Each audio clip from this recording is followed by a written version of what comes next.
dragging me around, but I don't listen. All your critics on red, mind your own business. That's right. Better run red lights. Now watch me fly. Got angel to my left, devil to my right. We're going down.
heads that have held you in captivity for so long.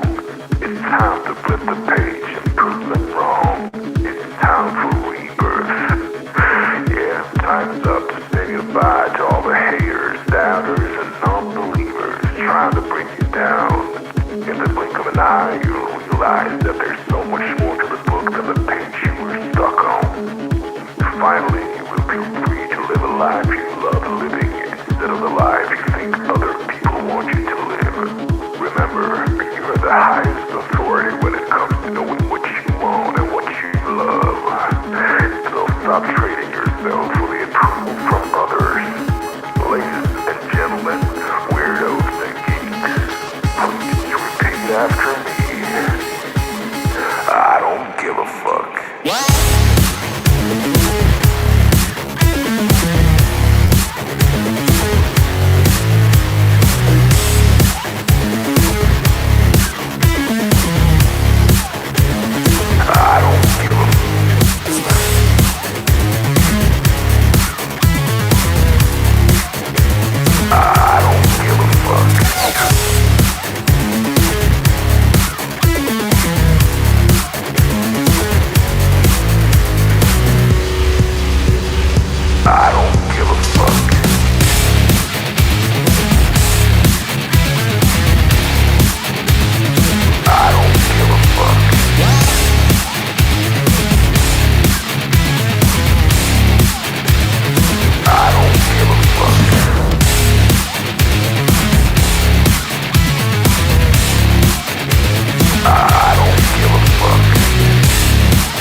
Target acquired. Eagle 1, first strike. You have permission to engage the target.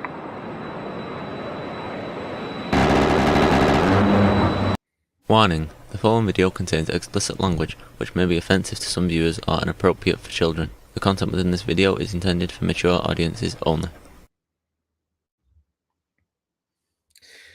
Welcome back, ladies and gentlemen, to another awesome show.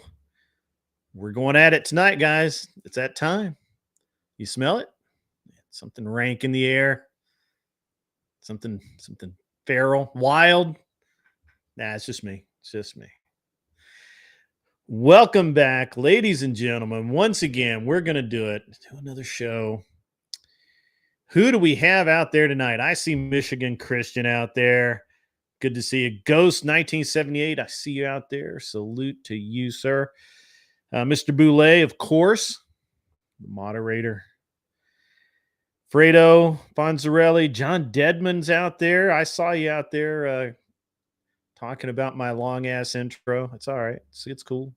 Fredo Fonzarelli, Silver Ogre, welcome you guys. I know that there's some others out there. I'll get to you, I promise. Welcome, one and all, to the show. We did have a show Monday afternoon, but that's a daytime show. It's a little bit different, vibe than the evening shows. Evening shows typically more relationship, lifestyle, that sort of thing. You may have seen the title tonight. and that is establishing comms, communicating. Communicating is important. I had had an interesting talk with my wife the other day, and it's we've been together so long that even when I say something, I know what she means, or what she's pretty much going to say back, and she knows what I mean. Pretty rare that we actually have a miscommunication, and when we do, it's a small thing. But I find that a lot of people, they can't fucking talk to each other, man. Like they have no fucking skill at. My son does it. My son, he can talk and talk and talk and talk about very specific things. But I've noticed the past few years that he has become less and less talkative, and I've noticed it. A lot of it has to do with the way that people interact with him at school and in society, and like he has absolutely no problem talking to his fellow scouts, right? So about camping, about any of this stuff. But when I see him with his schoolmates, like it took him a year just to get his schoolmates' numbers so we could call and just check on shit that's important for him to go to school or to be on his Clay's team. Didn't have a single one of their phone numbers. And it got me really thinking, that I think that young people today are actually not taught very well to communicate. They're told to communicate, and they're told that communication is very important. They're told all of these things, and that's all true. It's all true. It is very important to communicate. It's very important. All of these things are of maximum importance. However, lest we forget, the reality is that for the most part, people suck at communicating. They really do. And in fact, I think the schools today stifle communication more than they help it. And here's how. First, the very nature of school, where you need to sit in the classroom and only spoke when spoken to and that sort of thing, that's all good. People need to learn that. However, I'm not sure that actually enables people to talk to each other. So then the only time you get to talk to each other is at the lunch table or whatever. And then you just kind of click up. And again, you're not really learning social skills, right? Like, and so they don't have gym anymore. So you can't count on having to tackle somebody that you've never talked to before and then having a conversation with them or whatever. You're not allowed to do that anymore. That's, for some reason, that's taboo now. Can't do it.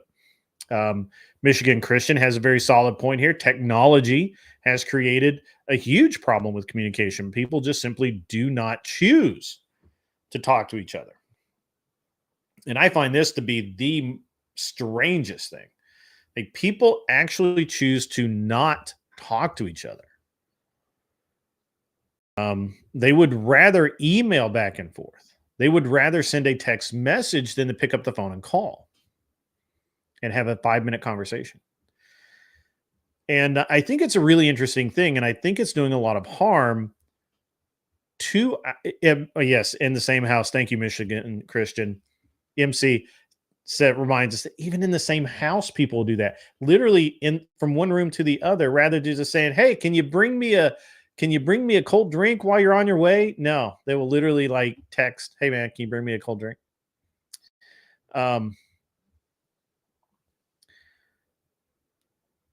And the way that this has really pushed society is we don't know how to talk to each other without being angry. Right? We don't even allow people to get angry anymore. And so what happens is you have 16 years, right, of being angry and being told that you can't be angry. And then all of a sudden, you're turned loose. Age 18, right? Since you were 2 years old, you've been in preschool, you've been in kindergarten at 4, you're, first grade, second grade, all the way up through high school. You've spent about 16 years out in society, maybe 15, I don't know. You spent all these years out there in society, and you never really taught how to communicate. And then all of a sudden, 18 years old, poof, you're out and about. You know how to talk to anyone. And this is really why I think that we have so many angry young men. I think this is why women have such a hard time communicating what they actually want and exactly how they're supposed to get it. And even if they did know, they wouldn't have the nuts to do it because they just argue all the time. And people would rather argue or run away than to sit and have a 10-minute meaningful conversation and try and find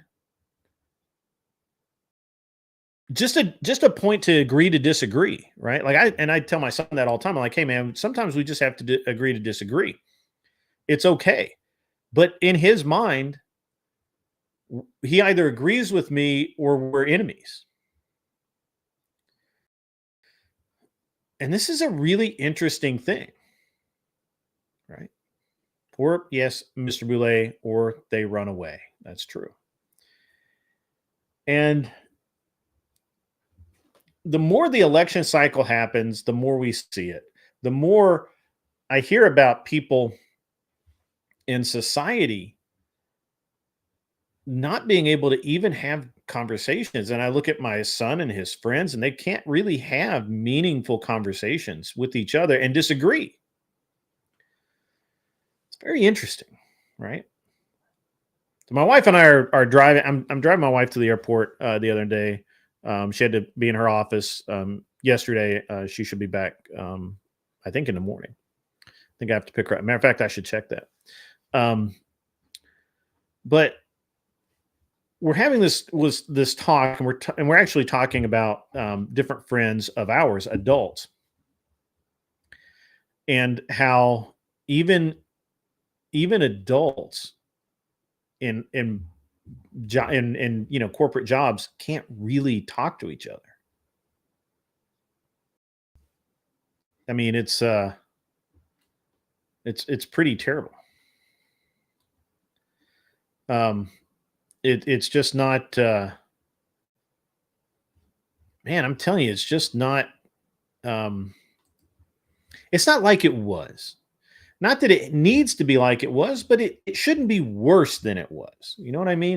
We shouldn't be going backwards. We should be going forwards. And in the age of instant communication, we've shortened our communication skills down to some weird syntax that doesn't actually mean anything. It doesn't convey actual emotion anyway. So I'm driving my wife to the airport. We're talking about all of this. And one of the things that came up was that I really, from what I've seen of it and what I've heard about it, I really like the idea of Andrew's debate course. And my wife actually suggested that we get the debate course for my son and her to use, because, it would help her in her career. She feels like, and it would help my son to be able, even if he never actually debates anybody, at least he can talk to people intelligently without getting upset, right? And be able to come to an agreement at some point. So this is all how this kind of started the thought process. And then I started kind of looking into it, right?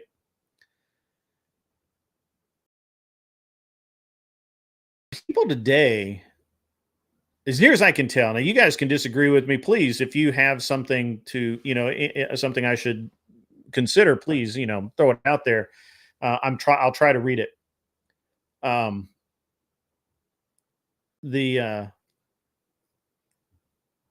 It seems like that we've shortened communication down to the point where it's just really short, intense burst communication, and we don't actually talk as humans. And I find myself actually doing it, where I'm at the point now where a lot of times I'll get a phone call and it's like 3 sentences is 2 sentences too long. Why? Because a lot of times there's useful information needs to be relayed. And how do people have meaningful conversations about how they feel about each other, about how they what they're angry about, what they like, what they don't like? How do you have any kind of meaningful conversation? But you don't even know how to express that.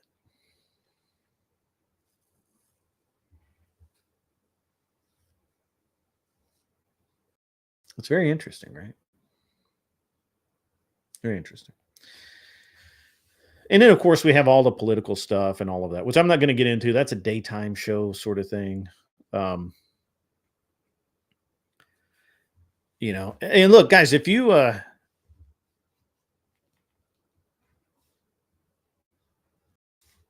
even though chat talks when you do, we hear you. Yeah, I know. It's okay.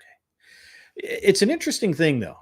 And it's really bothering me that it feels like that a lot of young people who should probably be getting into a relationship are not, because they just don't know how to talk to each other. They don't know how to establish communications. They don't know how to even sit down and just talk. And we've seen all of the weird videos, right? Where the guy's like, "Hey, how are you?" And the girl's first response is, "I have a boyfriend." Right? What fucking planet are we on? Right? Like what's going on these days? So, you know. I mean, we've all seen those videos and they're funny, but at the same time, they're kind of real, right? Like they're real. That's a real thing.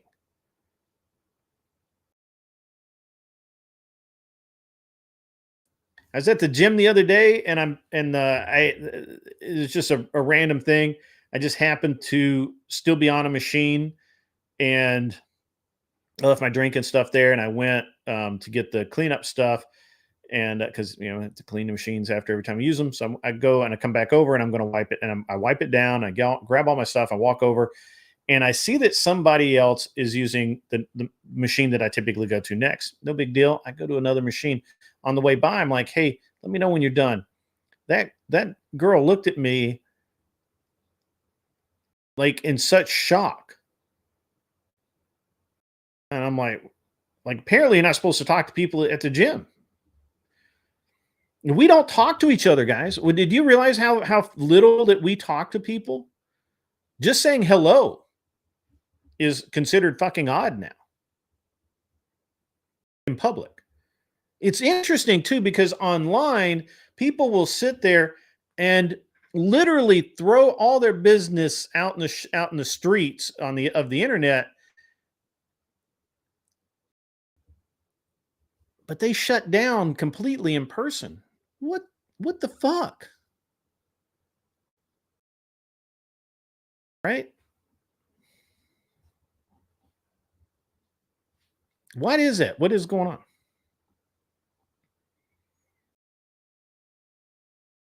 I mean, it's an interesting thing.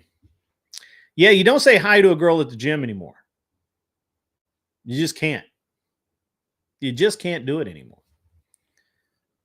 You know. I mean, it's really weird because it used to be that you would see people that were maybe struggling a little bit, and you'd be like, "Hey, man, can I spot you?" I don't fucking do that anymore. Or you'd see somebody that you knew kind of probably was looking to use the machine you were on, or maybe you had the last set of 30 pounders and you knew they wanted them, and you'd be like, "Hey, man, give me 5 minutes, I'll have them right for you." And people look at you like you were a fucking weirdo if you do that.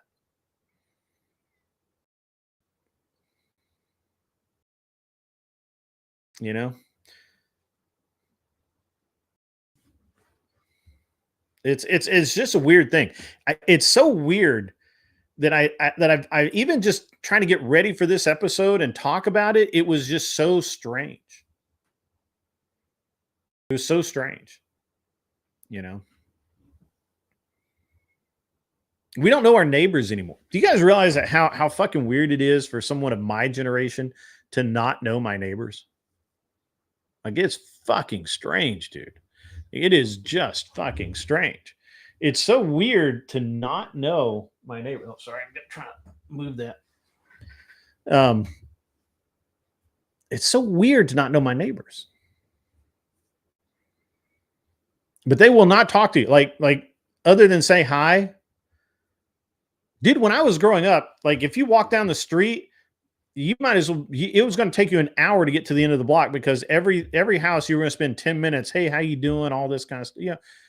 You know, what are you doing? What do you do for work now? Who's your friends? Oh, do you know that guy? I know that guy.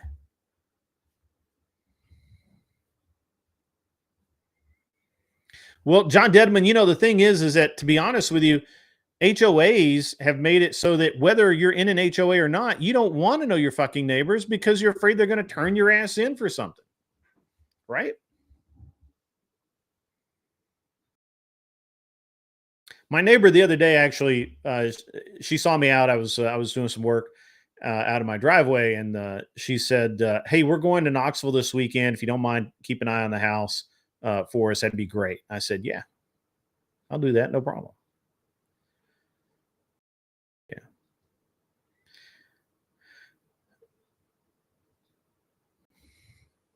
I mean, we have done this to ourselves, but how do we fix it?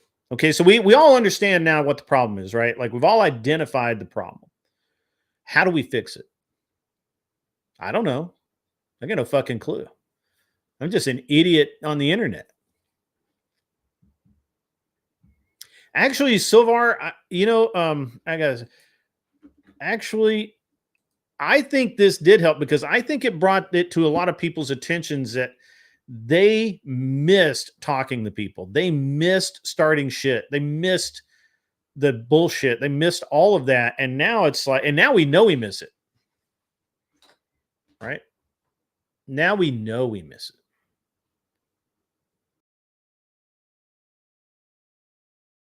Now we know. But what do we do about it? What do we do about it?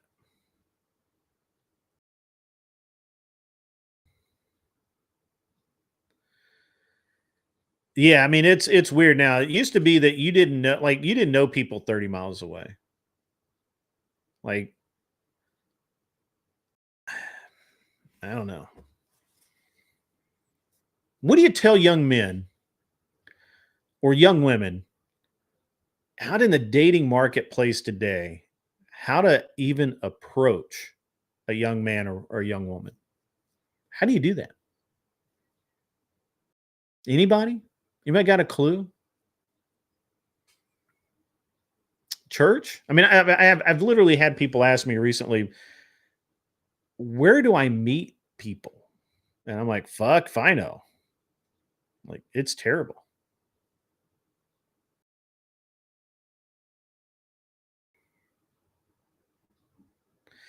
Anson Knowles, I like where your head's at. I like where your head's at. I don't think it's reality, but I like where your head's at. Yeah, everybody, look. Everybody says just say hello. It's not that hard. It is that hard these days for some stupid ass reason. Don't ask me why. I don't know. Not only is it that hard, but even if you say hello, people will be like, "What's up?" And they'll go right back to their fucking phone. Clover Tack gun shows are a great place to pick up chicks. Called Gun Bunnies. I highly recommend everyone sample one at least once in your life. Just saying.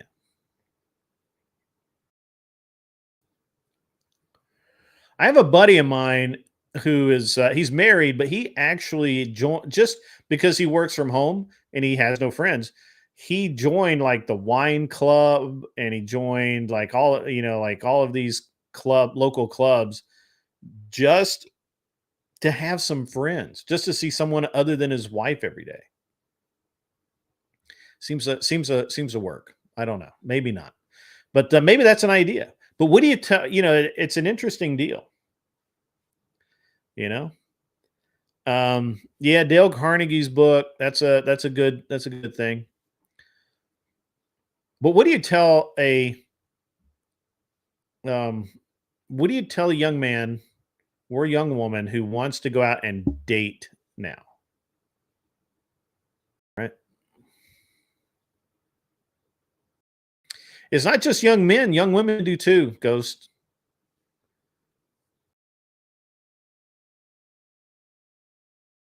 It is, yes, Angel. It is just another consequence of the extremely.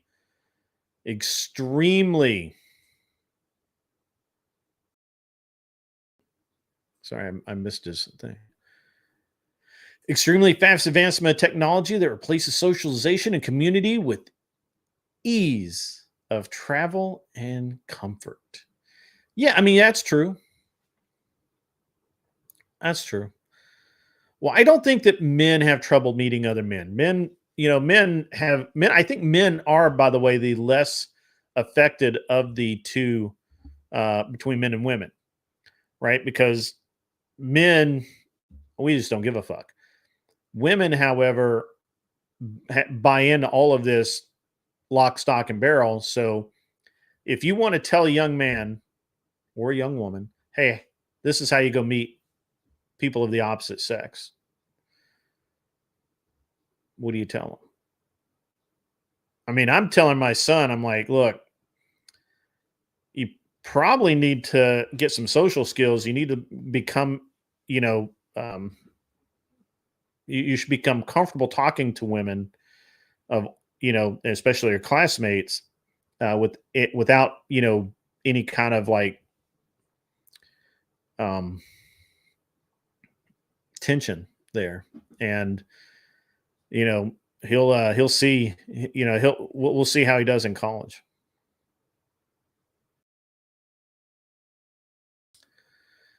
I'm not sure what you're trying to say here, Arthur Daya. Used to set their kids up to date more. Or you mean up on dates more? Maybe is what you mean. No, my parents never set me up on a date. Never. No, not even one time. I don't know anybody whose parents did either.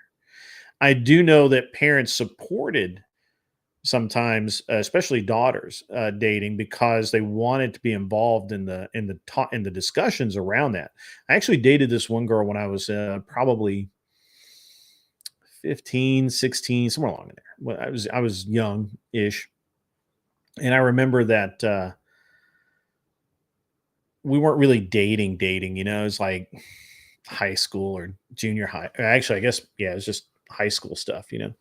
But I remember one night her parents, her mom actually, had taken us out skating or something. Neither one of us could drive, and on the ride there, we talked quite a lot about nothing, and her mom was just like babbling constantly, and I'm assuming.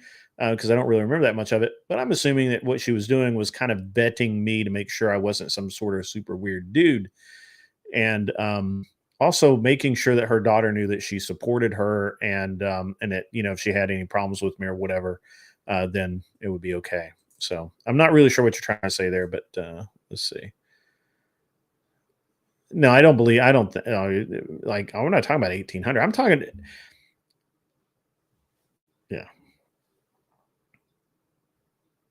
So I like this Clover Tack. The more you expand your circle of social and business and network, uh, obviously you build more social proof as an attraction, and you increase your access and you increase your comfort level. I like all of that. Um, so that's good. I like that. I've been telling my son kind of the same thing. Um, so there, yeah, it's good. It's good times.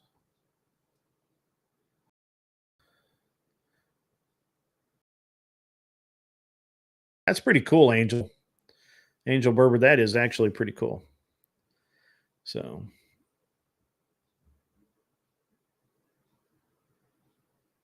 yeah, meditation. Yeah, I'm not really sure about meditation. Interesting stuff, though, right? I mean, it's not something I had really even thought about because I tend to communicate with people fairly well, and I just don't even think about it. But like I said, the conversation came up the other day. So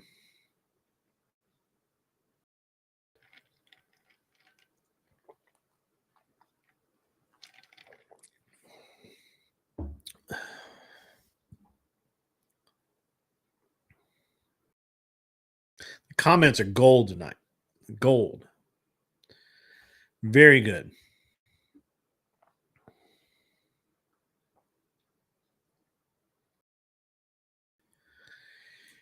You know what's interesting is when I used to fly on airplanes, which I did quite a bit many years ago. I still do, but it's different now. It was almost impossible not to talk to the person next to you. Like everybody was so social, man. Like everybody wanted to know everything about you, why you were traveling, where you were going, if you're on vacation, if you're on a work trip, blah blah blah blah blah blah blah. But if you weren't careful, you'd sit down from next to some woman from the Midwest and end up, with the damn near engaged by the time you got off the plane to her, sister's cousin's daughter, somebody, like it was crazy. That's all changed. It's all really changed.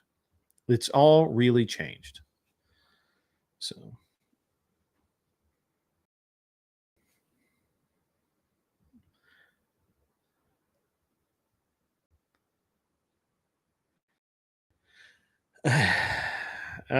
Ghost, my man, coming in with a save. Yeah, absolutely. I'm sure that's true. Like the pressure is being exerted in very odd ways right now.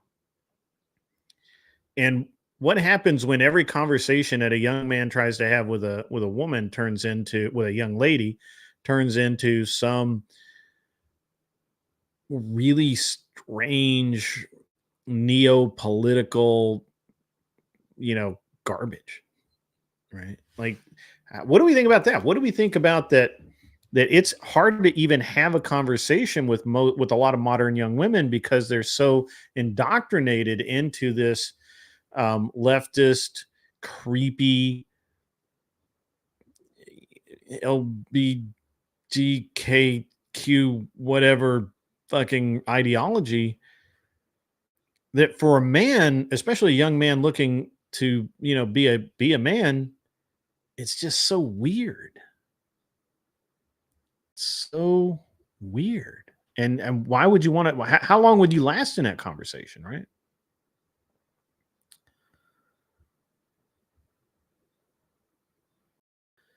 Anson Knowles, I have no idea, but I bet you there's somebody that is in this chat right now that can help you write an exemplary dating profile. I am no help though. I've never used a dating app.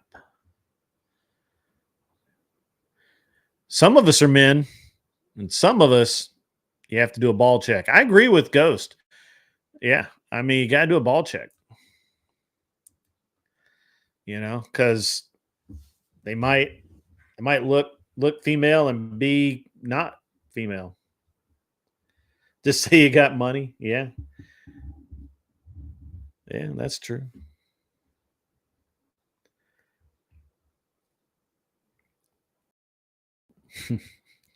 This is a great conversation. I find that what I used to be able to talk about with women 10 years ago is now completely outside of the normal with a lot of them. It's a radical change. Yes, absolutely. And this actually goes to another point that I made the other day in a conversation is that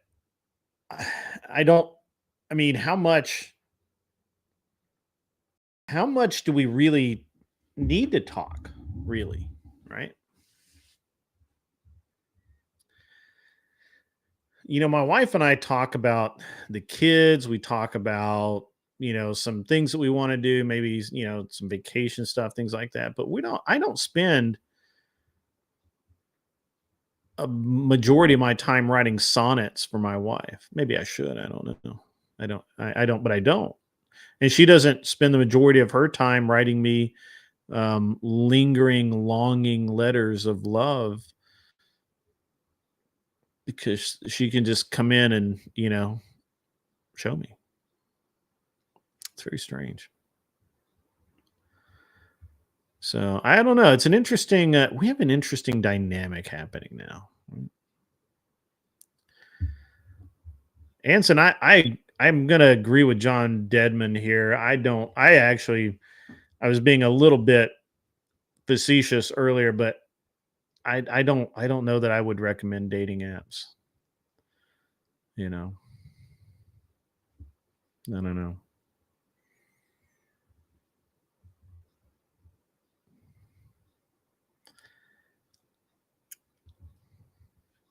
It's a good topic though, right, guys? I mean, the comms, and we talk about, communication, but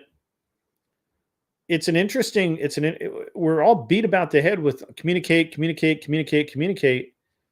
At the end of the day, how many of us really know how to communicate? I don't.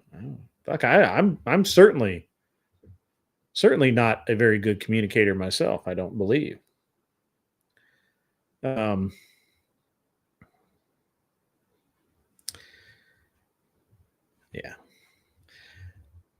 Anson, I don't know what to tell you, buddy. Evening, Chris Lestrange. How are you? I was wondering when you would drag yourself on in.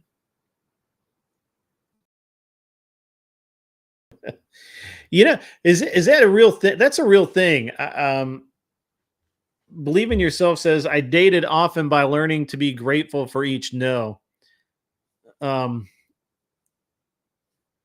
That's true. That's true. Sometimes it's better if they say no.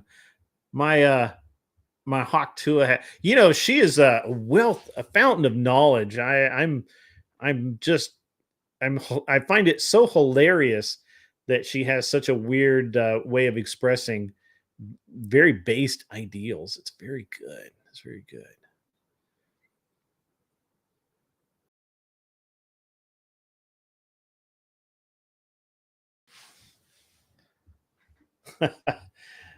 I'm just being funny, Chris Lestrange. Yeah, that's a real thing. That's real, very very real. What's your socials? That's hilarious. That's very funny. Very funny, guys.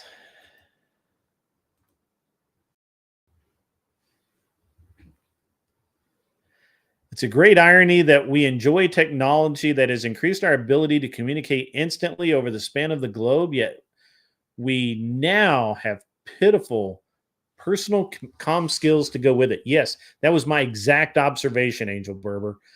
It is very interesting how my son can have a conversation with his, I guess, cousin-ish about math, and he's in China, but I don't think he talks to a single girl a day in school, which is fine. I mean, he's 14. I mean, some guys don't pick that up until later, but it's very interesting.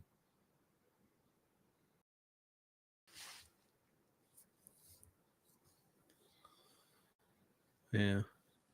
Michigan Christian, are you under the weather? I haven't been following your post. Oh yes, Anson Knowles and Chris Lestrange. Would you guys like to debate right now? We could establish some comms. Yeah, some guys are shy. That's fine. Oh, ear infection. Ugh. Hate ear infections, bro.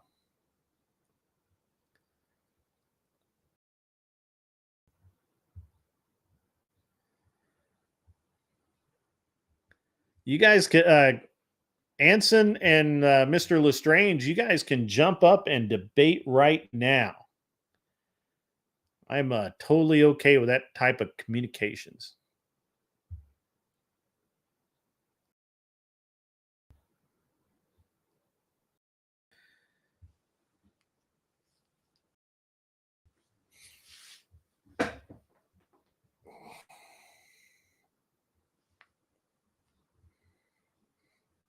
You can't do it now.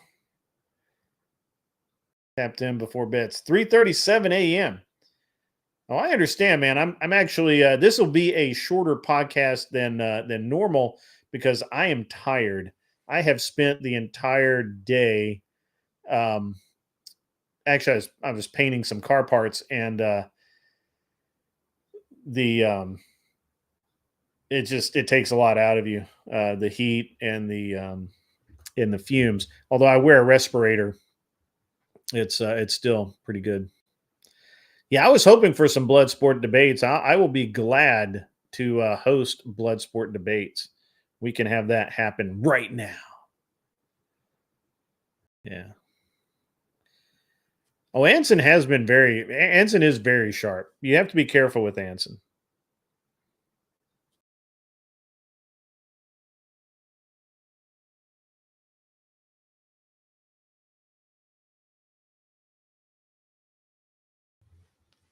New podcast season? What season? All right. Clover Tack does seasons for his podcast. I forgot about that.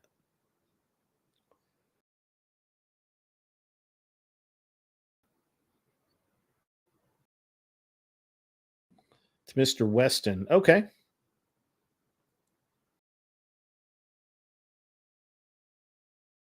I did not.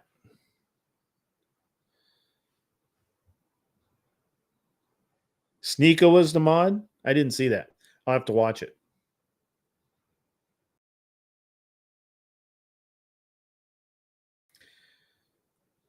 Who ran? Guys, you guys are moving too fast here. Let me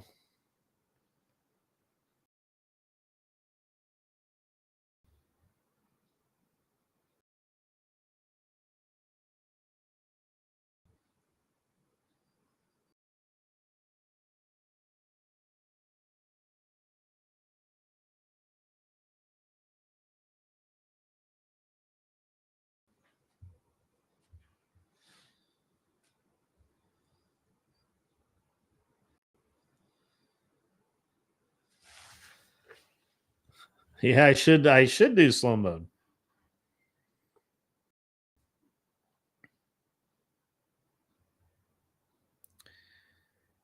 We could do an impromptu debate.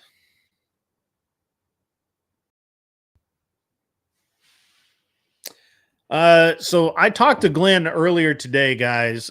For those of you that don't know, Glenn was in an auto accident. He was rear-ended after he dropped Pearl off at LAX and was on his way back to where he lives. And traffic slowed down, and so he slowed down, and a person behind him was not paying attention, and they slammed into the back of his car and punted Glenn off the road, and he hit a median, which in California just big concrete K barriers basically. And so Glenn was in the hospital the past couple of days. He is hoping to start podcasting again soon, but he's having some he's hurt pretty good, and mostly he's the compression in his spine, which was already bad. It's not helped anything, so he's his back is just killing him. He's on some pretty good pain meds. He also had apparently had a cut to his head, and he was bleeding from his head when they picked him up. And he spent 2 days in the hospital. They released him today. He is home. I spoke to him earlier today. He said he was heavily medicated.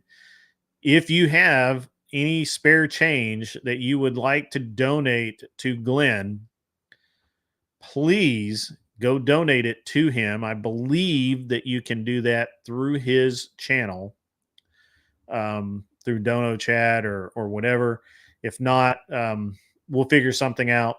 But his car's totaled.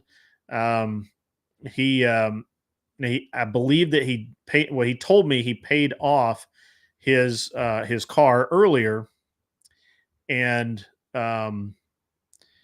had dropped the insurance down to the state minimum. Now, whatever that is, I believe that that's liability only in California. It could be liability and uninsured. In Tennessee, it's liability and uninsured motorists is the minimum legal coverage that you have.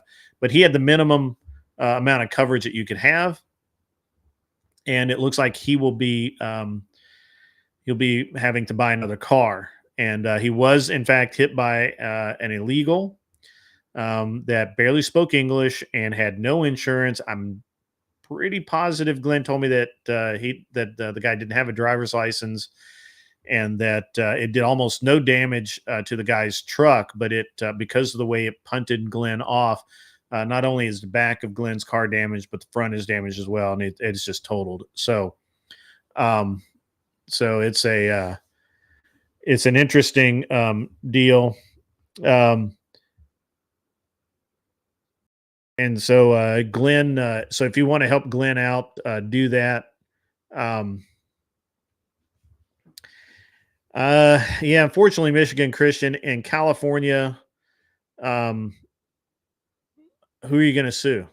Guy doesn't have a driver's license. How do you find him? You know, so it would be nice if he could sue the government. That'd be great. Yeah, if you got a few shekels that you can spare, please send Glenn a cash app so he can buy another car. He does have some money set aside, but that's his Escape California fund so that he can move out of California and move to somewhere more conducive to the work that he does. I think he's trying to move to Nashville or maybe I don't know. I forget where else. He gave me a couple of different places he wanted to move to. But now the fund that he's been putting money into to do that is going to be used to buy a car. So Glenn doesn't make a ton of money, guys. And, you know, I know it seems like it does, but I mean, dude lives in California. It's super expensive to live there. I think he does own the house that he lives in, which is good. But yes, please, sue Camel Toe. That's who we need to sue. I don't mean to get political in this because, again, this in theory, this is supposed to be a lifestyle and relationship sort of show and entertainment. But if you can, please help poor Glenn out. It would be great to. It would really be great to get him. Take some of the burden off. We don't need, guys. We don't need to go raise 30 grand to buy him a nice car. We just need to send him, get him a few bucks so that he can find a nice, a nice car to drive. And so I told him if he happened to be here, I have a loaner that I would be glad to provide him, but unfortunately I don't have anything in California for him. So, but so that's the story with Glenn. He is home. He did talk to me earlier. I'm 90% sure that he is on. Well, I know he's medicated right now. He literally told me while we were talking, he's like, "Dude, I'm high as a kite right now." Like he's on so many pain meds. He told me. Let me stand by. I'll see if I can find it. I'll tell you what he told me today.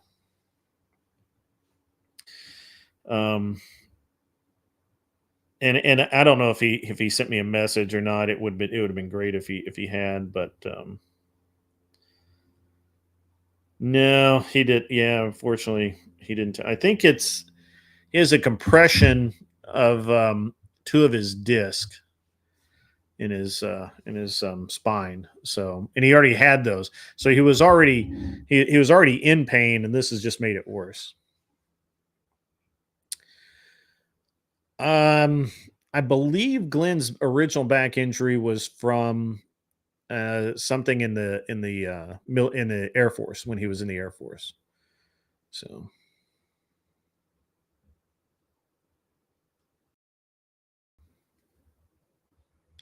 John Dedman, I do believe it is a church. I believe that honestly, I feel like most people should probably meet someone in church if they really wanted to, although apparently other people try that and it doesn't work for them. I think they just need to change churches. So, yeah. Ear infections suck, MC. I'm just telling you right now. So, they do in fact suck. Yeah, guys. So if you again, I do not normally.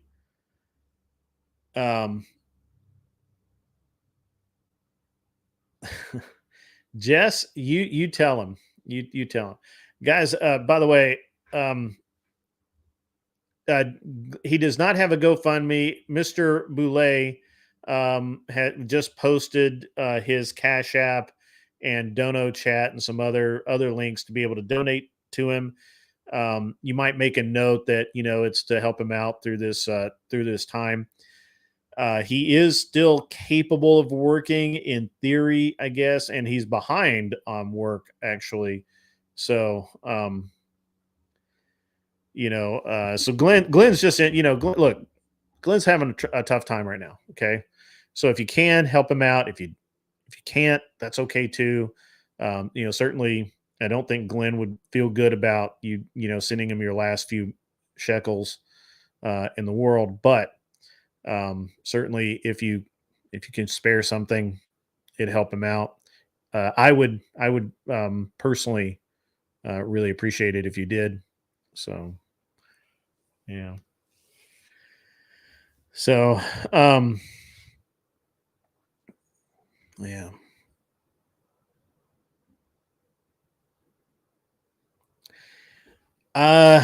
Yeah, I think you're going to pay taxes no matter what. Even on I think Cash App now is required to report anything over $600. So, but yes, you can. His Cash App is there, so just take care of that.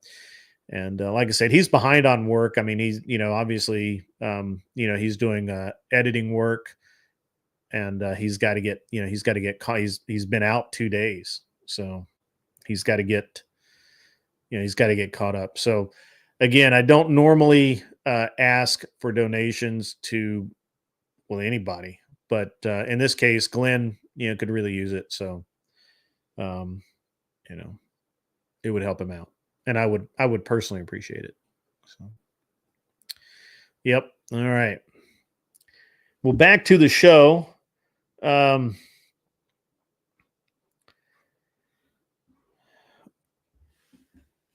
Back to the show. The topic went really quickly. You guys are just too agreeable about the state of comms in the out there. So,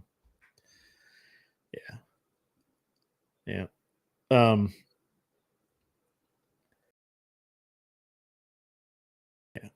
I don't know. I think his back injury is probably the worst part of this, and a mild head injury. Yeah.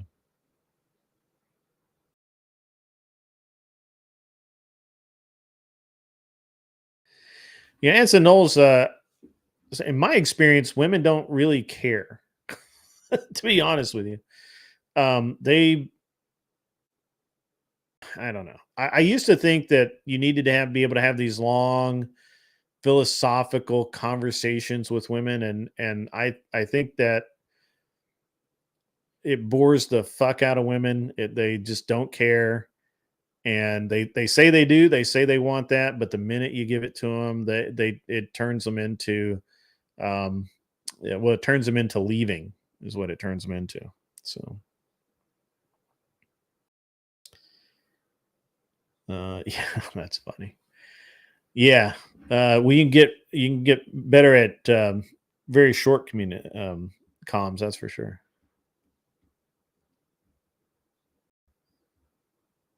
Yeah. Yeah. I just I am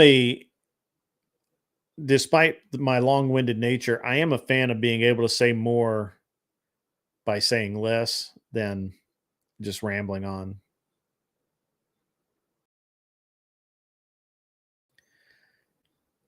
So,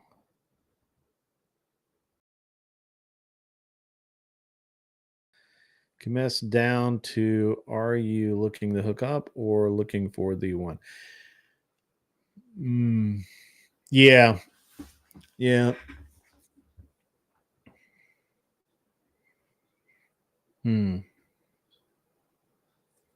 I like all of that. So I like everything that everybody's saying tonight. All of that's really good stuff. How about this? Let me change the let me change the dynamic just a little bit because and somebody just mentioned it, so I was going to go there anyway, but we're getting there a little early. It's fine.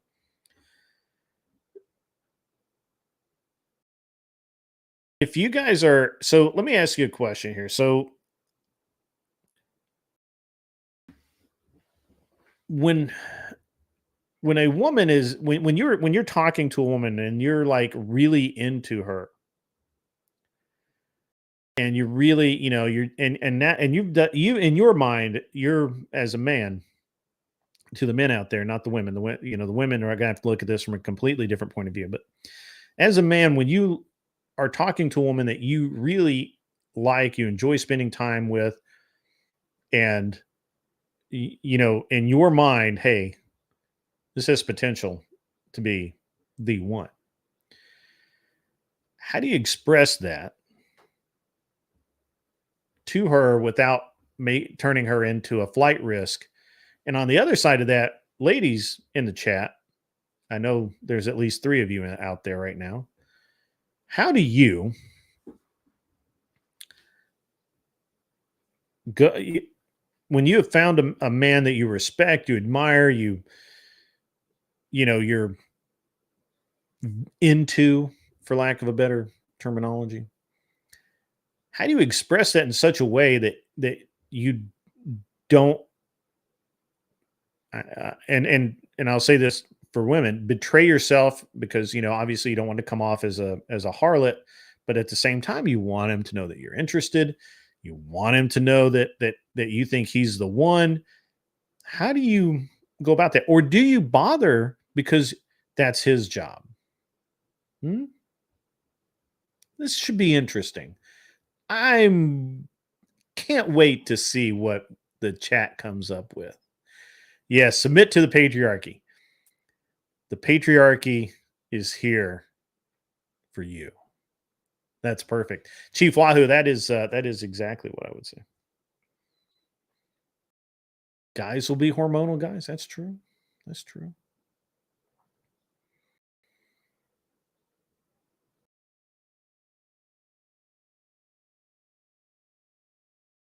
What's up, Chief Wahoo? I've seen you around a lot lately. You are everywhere, my friend. You are all over the interwebs.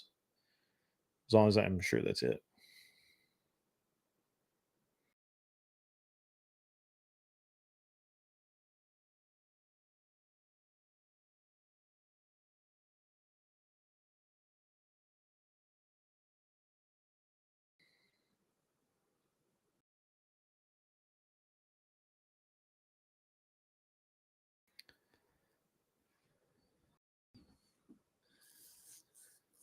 I've noticed that you talk a little shit here, there, and everywhere. It's been very interesting for me. It's interesting. I see all these replies from the men, but I don't see very many women jumping up and down giving us any kind of answer. Don't even think about it. Okay. All right. I like that. That's good. All right. This is good stuff, man. This is good. This is really good. Guys, since I am going to abbreviate the show, the most I'm going to go tonight is 3 hours. I am super tired. Jess, I know you talk so much shit, but you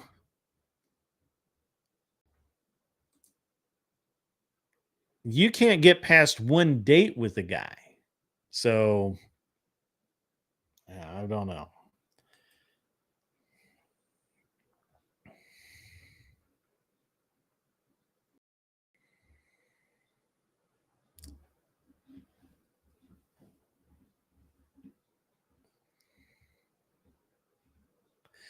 What's up, Bill Hicks? How are you doing this fine evening down there in Australia land? So I'm trying not to be flirtatious or give the wrong impression. Yeah, that's true. Failing at 304 Life. That's right. Digging the new thumbnails. Thank you. I've been doing them myself, Bill Hicks. My art guy, I think he's got a girlfriend or something because I have not seen him on in a while. So, he's, something's going on there. What's up, Raynor? Good to see you back. You got some guy so triggered on Easy's chat the other night. Yeah, that's good. Parent. If you ever want to get rid of a really good woman, all you have to say is, "I love you, baby, and you are the only one woman for me." Poof, she will leave. Jess is actually living proof of that. Jess will confirm that momentarily. Yeah, Rye Guy. I haven't seen Rye Guy in a long time, Jess. I have not seen that dude in a long minute. So, but Jess will absolutely confirm that what you said there. That's funny. I did not watch the debate. Look, I've barely been online the past 3 days, guys. Since Monday afternoon, I've been I've been wrapped up in my own little nonsense.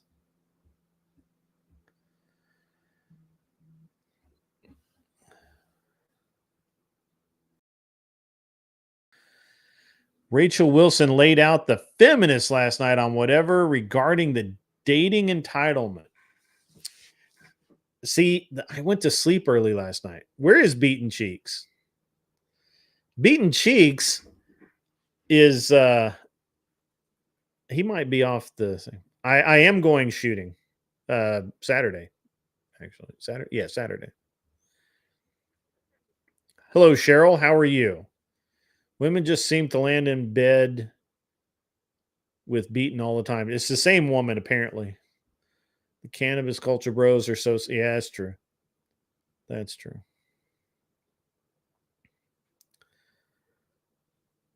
She left a smoking crater. That's awesome. Rachel was on fire last night. I gotta go watch it. I have not. I wasn't able to watch it. Somebody give me some timestamps. Timestamps will be used. Well, actually, I guess whatever time is very good about timestamping. So I will go look. I will go watch. So awesome, guys. Very good. Very good. Uh-oh. I am being paged or mocked. I've heard it both ways. You work early in the morning, Cheryl? What do you work at to be up early in the morning?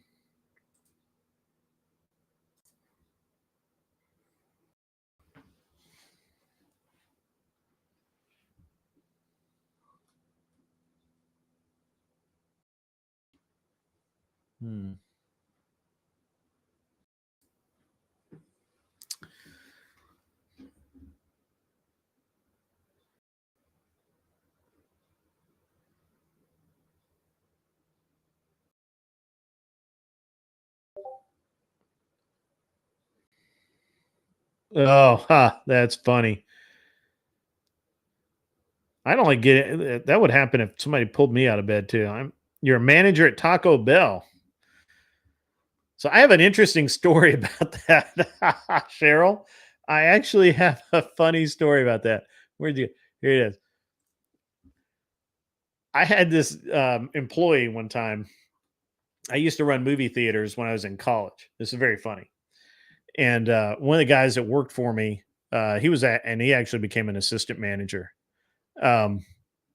He was an entrepreneur. He was a serial entrepreneur, even more than I was. And back then, he was doing all kinds of weird shit. We're talking. This was probably like 90. Fuck, man, it's probably like 97, 98. Yeah, had to have been. It might have been like 94, 95. It doesn't matter. Anyway, in the mid 90s, right? And he would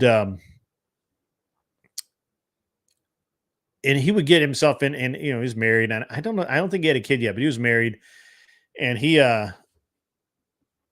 would get himself into these situations all the time where he would need money because he was a serial entrepreneur. And one of the things that entrepreneurs do is they start businesses that fail, right? Because you don't know until you try, I guess. I don't know. And his fallback job was always working at Taco Bell because he liked the food there, at least back then. And He could eat cheap. Could and he would actually and he'd go work there and he could get, he'd make enough money to get flush, and knew he could pick up hours as many as he wanted. And then, yeah, he'd go make money and pay his bills and make sure everything got paid, and that was it. And it always shocked me that he did that with Taco Bell. Welcome, Arthur Dye. I'm sorry, I'm telling my Taco Bell story. And but yeah, it was a very interesting thing. I'd never I don't think it was ever a manager. I think he would just go in and work for, like 3-4 months, and like I said, he'd make enough money to have his job working. Or no, pardon me, to keep his business going, that whatever business he was involved in at the time. And then he would go back to once he had his once he was flush, that's what he would do. It's been a long minute since I had Taco Bell. I'm not gonna lie. My kid doesn't like it so much, so that's okay.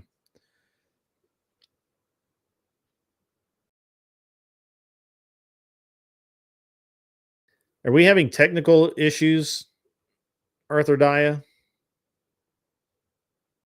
Is this thing on? Tap the mic. Say, is this thing on? Tap, tap, tap.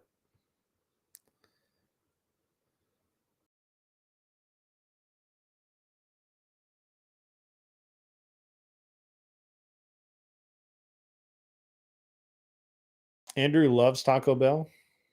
Based. I used to love Taco Bell, but they killed like all of my favorite things. I used to love the beef, bean, and rice burrito. I used to love that, man. It was so good. Um, and I used to really love that, and I like there was a couple other things. Yeah, Arthur How Daya. about now? Did I do it? Oh, look at you! Technology's grand. How are you Next up, tonight? infrastructure. Yeah. How are you tonight, Arthur Daya? I'm good, thank you. Excellent. Excellent. Yeah. So what I'm sorry, we got distracted with all the Taco Bell talk. So Taco Bell for the win. I agree with Michigan Christian. Mountain Dew is awesome. Del Taco is horrible. I at least in Denver, Del Taco is like the worst. I can't even. Baja Fresh is okay, and Chipotle obviously is the king, but Taco Bell, Taco Bell's where it's at. There's time when Taco Bell hits right. I gotta tell you. Taco Bell is one of those things. It's like I probably haven't had Taco Bell in like 2 years. But it's not because I don't. It's just because I never go there. I just never go there. Chief Wahoo worked at Taco Bell on campus in college. I would make monster grilled stuffed burritos for my friends and invite people that came to make orders to parties at my place. That's funny. That's pretty awesome, actually. That's pretty funny.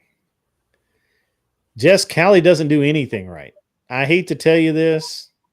The only thing that Callie even gets close to doing right is trying to slide into the ocean, and they just haven't mastered it yet. But they'll get there, and that'll be fun.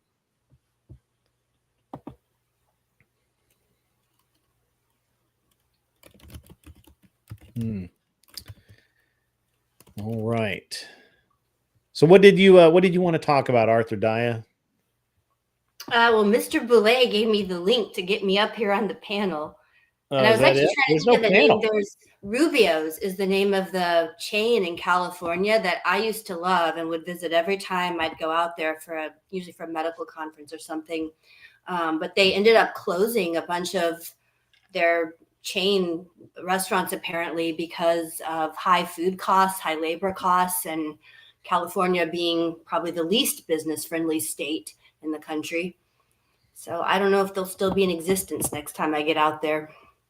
So shockingly, California has very low food cost because they have the capability, thanks to stealing water from Colorado and everyone else, to have a lot of farming.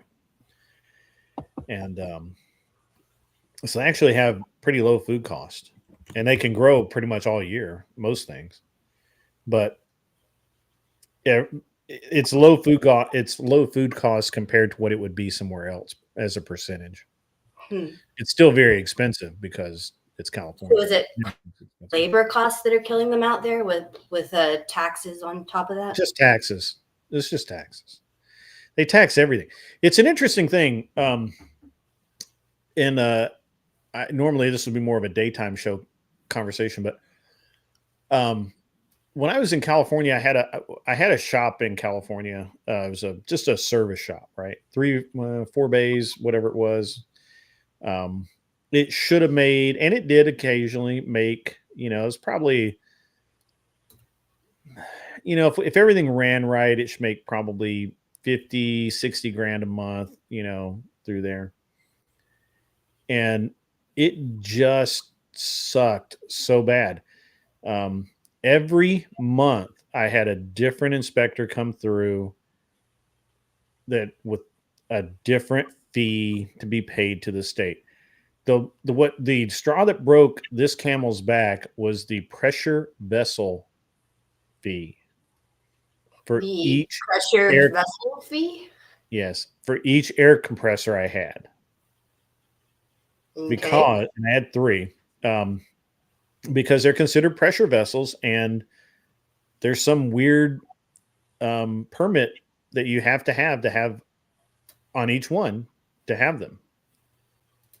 I've never had to pay that ever anywhere except California. Pressure vessel. And it just sucks so bad. What's up, Viking Paradigm? I see you there. It was just so weird. Like every time I turned around, man, it was there was like 2 or 3 different types of fire inspection. Because we had sprinklers in the building, those had to be inspected. And I mean, it's just never ending. We had a smog machine. The smog machine had to be inspected like every 6 months or a year or some shit like that. It was. So is there a reason you operated your business out of California? Is that like a hub for racing that you needed to? No. This was a service shop that I bought out there. So I bought a service shop out there. Like, well, why there as opposed to my wife bought it, but I had to run it. What's that? Why be in California then as opposed to a more business friendly state? So the way that happened is when my wife decided probably right after my son was born, the first one, he and so we've been married about 5 or 6 years, and all my racing stuff was doing fine, and my shop was doing fine, and everything on my side of the table was good. And she was kind of bored, right? Like, and what really kind of happened is she hit a glass ceiling in her career. So my wife's always been and one of the things I really love about my wife is she's very ambitious, driven. I'm not really sure what the right word is, right? But she likes to excel. She wants to be the best that she can be. And so, she had when I met her, she'd just gotten, well, actually, I guess she was, right after we got married, she got her master's in finance from DU. And she went to work in an accounting firm as an auditor. And specifically, she audited Chinese businesses in China. So we would go to China several times a year. And that was fun, but it was boring. She didn't like it. Like most people, I think, and like a lot of her friends, They loved that job because it was boring, same every day. Just add the numbers together. It's meaningless, whatever, you know. And she just didn't, but for whatever reason, she just didn't care, right? And so she went to work for another company where she basically created a position for herself in corporate strategy. The company knew that they needed somebody, which I think was originally supposed to be like a liaison position, and it ended up being a lot more because my wife defined it. And she worked there. It was a very interesting position because she came in like just a fresh hire, and she didn't work with anyone below VP. Like no managers, no directors, nothing. It was all like this. It was basically like there were department heads and or department VPs and the CEO. That's who she worked with. That's like nobody below that. And I thought that was cool, and she did too for a little while. But it got boring as well because it wasn't. It was cool, but it wasn't that cool. And um, in corporate strategy, what you do is you buy businesses, right? And so you're basically and because she'd been an auditor, she was very good at looking at a business and seeing, hey, this business is factual, right? Like it's a real thing. That it's worth what it's worth, and this one isn't, right? And other things. But she was able to do that job really well, but she also got to work with the bankers. And so compared to what she was making, which was pretty good, the bankers were making like 5 times as much. It's like, that's what I want to do. And right about that time, my son was a little bit, he was, maybe mid toddlerish. He didn't need her to stay home, right? Like she'd been back working. Everything was good. So it was like, hey, we talked about it. She's like, I want to go get my MBA, and I think I want to go into banking. I was like, okay. So the only MBA program that she could go to where I would actually, we could actually own property where I would not be like super angry all the time was California, because she would only go to a top 4 school. So that meant, Harvard, Columbia, Berkeley, and I forget the 4th one. But there was no way I was going to go live in Boston. It's too fucking cold, and it's crazy, and it's a shitty ass town now. And I didn't really want to live in New York at that time. I still don't want to live in New York, but I definitely didn't want to live in New York. It's cold, and there's a bunch of shitty people. And so California was kind of like it. Like that was it. Like I was like, can't we do like Vanderbilt? Can't you do Vanderbilt? Vanderbilt would have been nice, but yeah, I mean, of your choices, California was probably your best option for living conditions. Yeah, I was like, why we got to do California? But California is the only one that I would go to, or the only one that I would be okay with owning property in at that time. Because we're in Colorado, and I thought, well, you can always buy a house in California, and I'll make money on it, or whatever. So,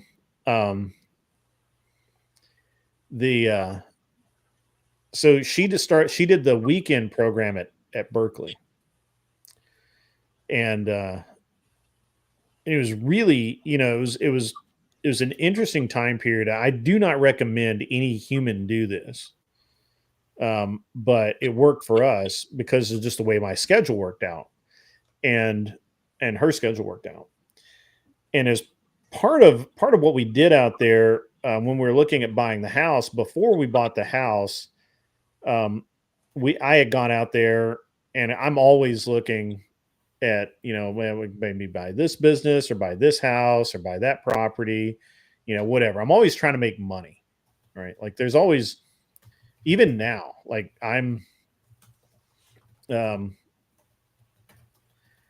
even now that I'm retired and I don't care. I'm still, I drive around all the time. I'm like, oh, look at that. I could make money on that. That's a good property. You know, there's actually a really good piece of property I want to buy right now. But anyway, so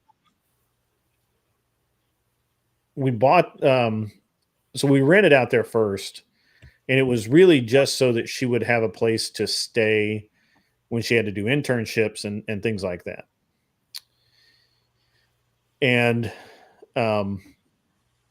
when she and I went out there as little as I possibly could. Of course, I was traveling the country racing anyway. But her cousin and her aunt and uncle lived out there, and she would stay with them. And it was kind of like a not ideal thing, but it was not bad.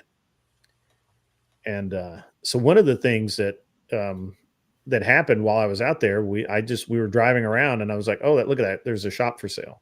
Oh, there's another shop for sale. I could buy that. And so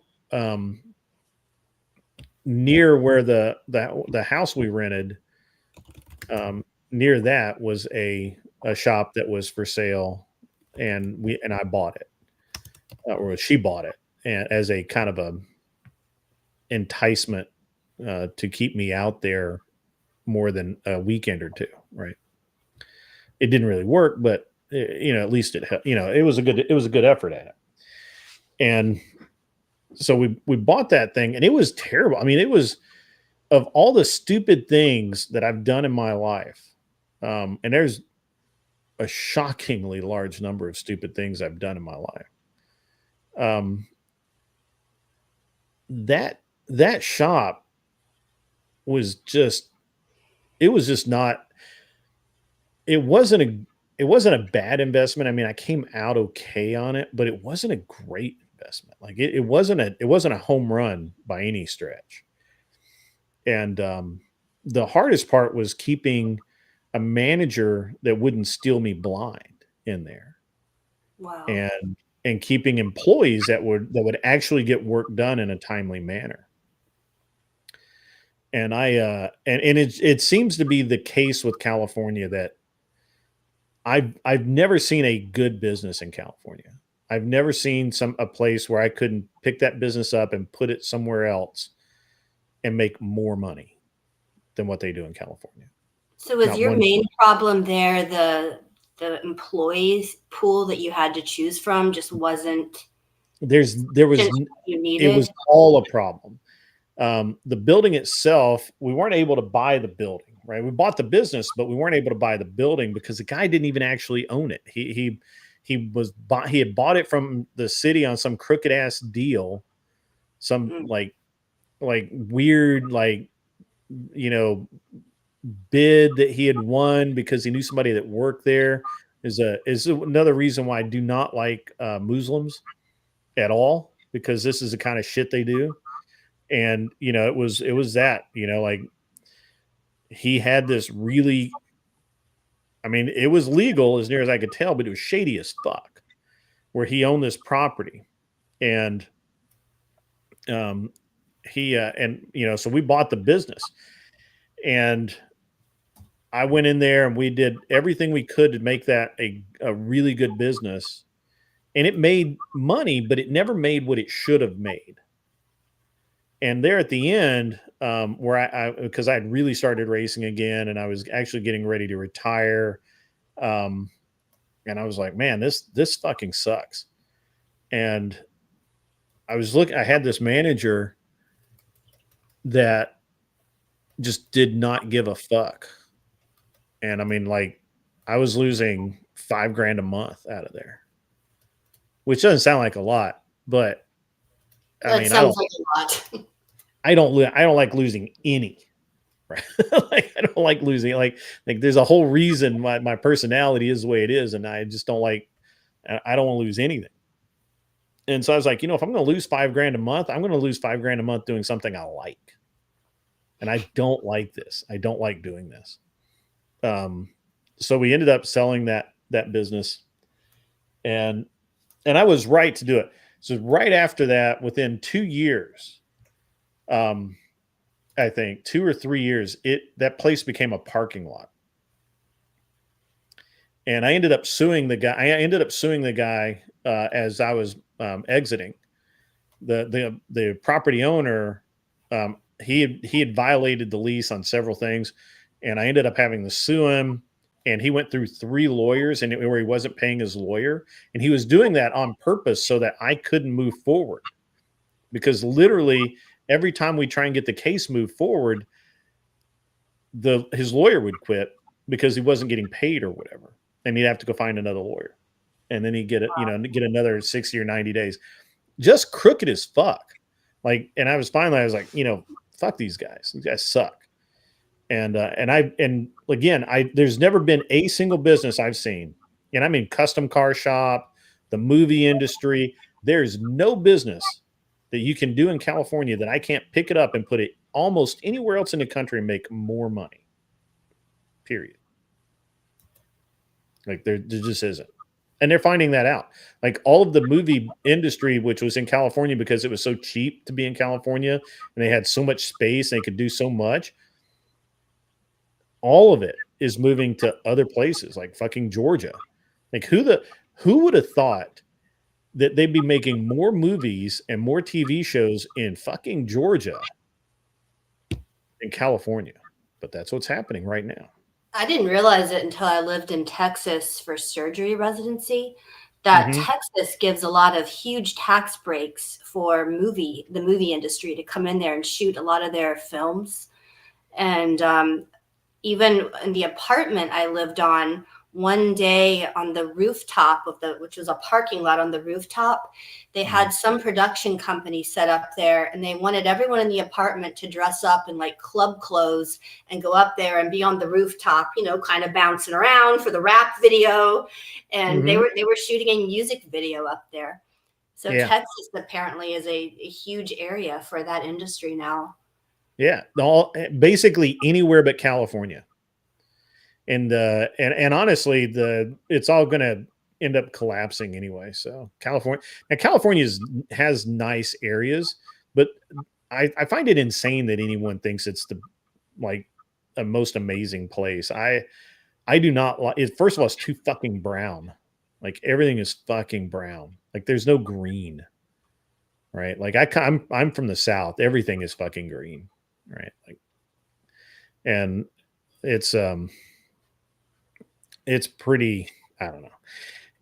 I just don't like people in like wine country and San Diego's. They may disagree with that. I think it's, from what I've seen, the areas I've seen, it's very pretty out there, but I've never lived there is the big disclaimer.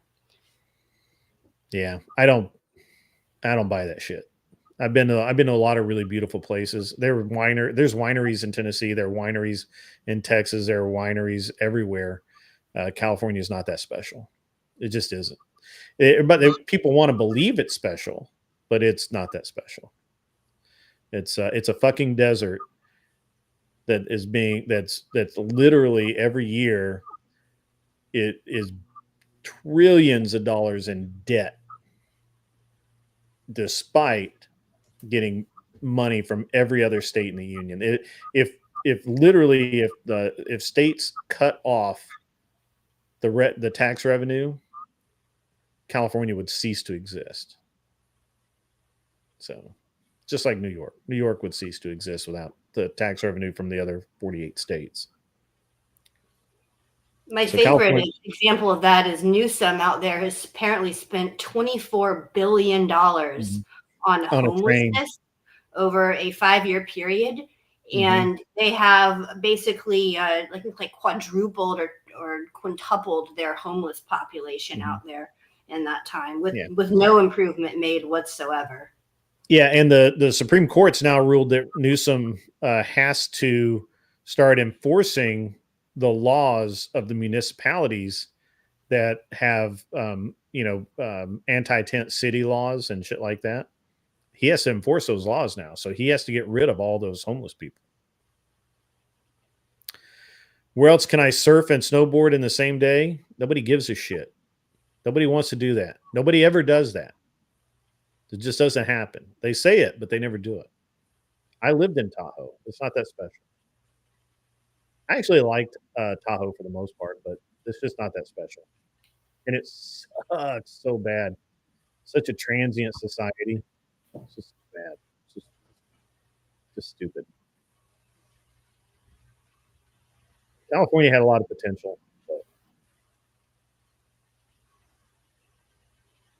it's just terrible. I mean, I don't know why it doesn't occur to the rest of the country that California is the perfect example of what happens when liberals get in there and run everything. They're so focused on all their climate issues, all the transgenderism in the schools, all the DEI stuff. They spend billions on homelessness. They rake in millions of taxes. They make it impossible for businesses to do business there. There's been an ongoing exodus of Californians out of the state, of the sort of normal middle class people. And so they basically have two populations. They have the ultra wealthy who can live there, which is like the Hollywood stars and, NBA players and that kind of thing. And then they've got the very poor, which are all the immigrants and Skid Row and, Figueroa Street hoes and all that stuff. That's who else can live there. And no one in a middle class situation can really afford to live there anymore. John, yes, that is where Pelosi is from. AOC is from New York, however. Yeah. That's what I was about to say. So Newsom actually had. So there's a kind of an infamous thing where this little tiny restaurant would not close down during COVID. He couldn't. He could not. He literally could not afford to shut down. So he stayed open. The local authorities locked him out of his own building, so he cut the locks off and he went in and he made his food anyway and sold his food. He comes back and they literally like put up a fence around his building where he couldn't get in. And I think he cut the fence or something and went in anyway and was still cooking. And they arrested him. He comes back. He gets out of jail. He comes back. They put the fence back up, only now I think it was like a board fence or some shit like that.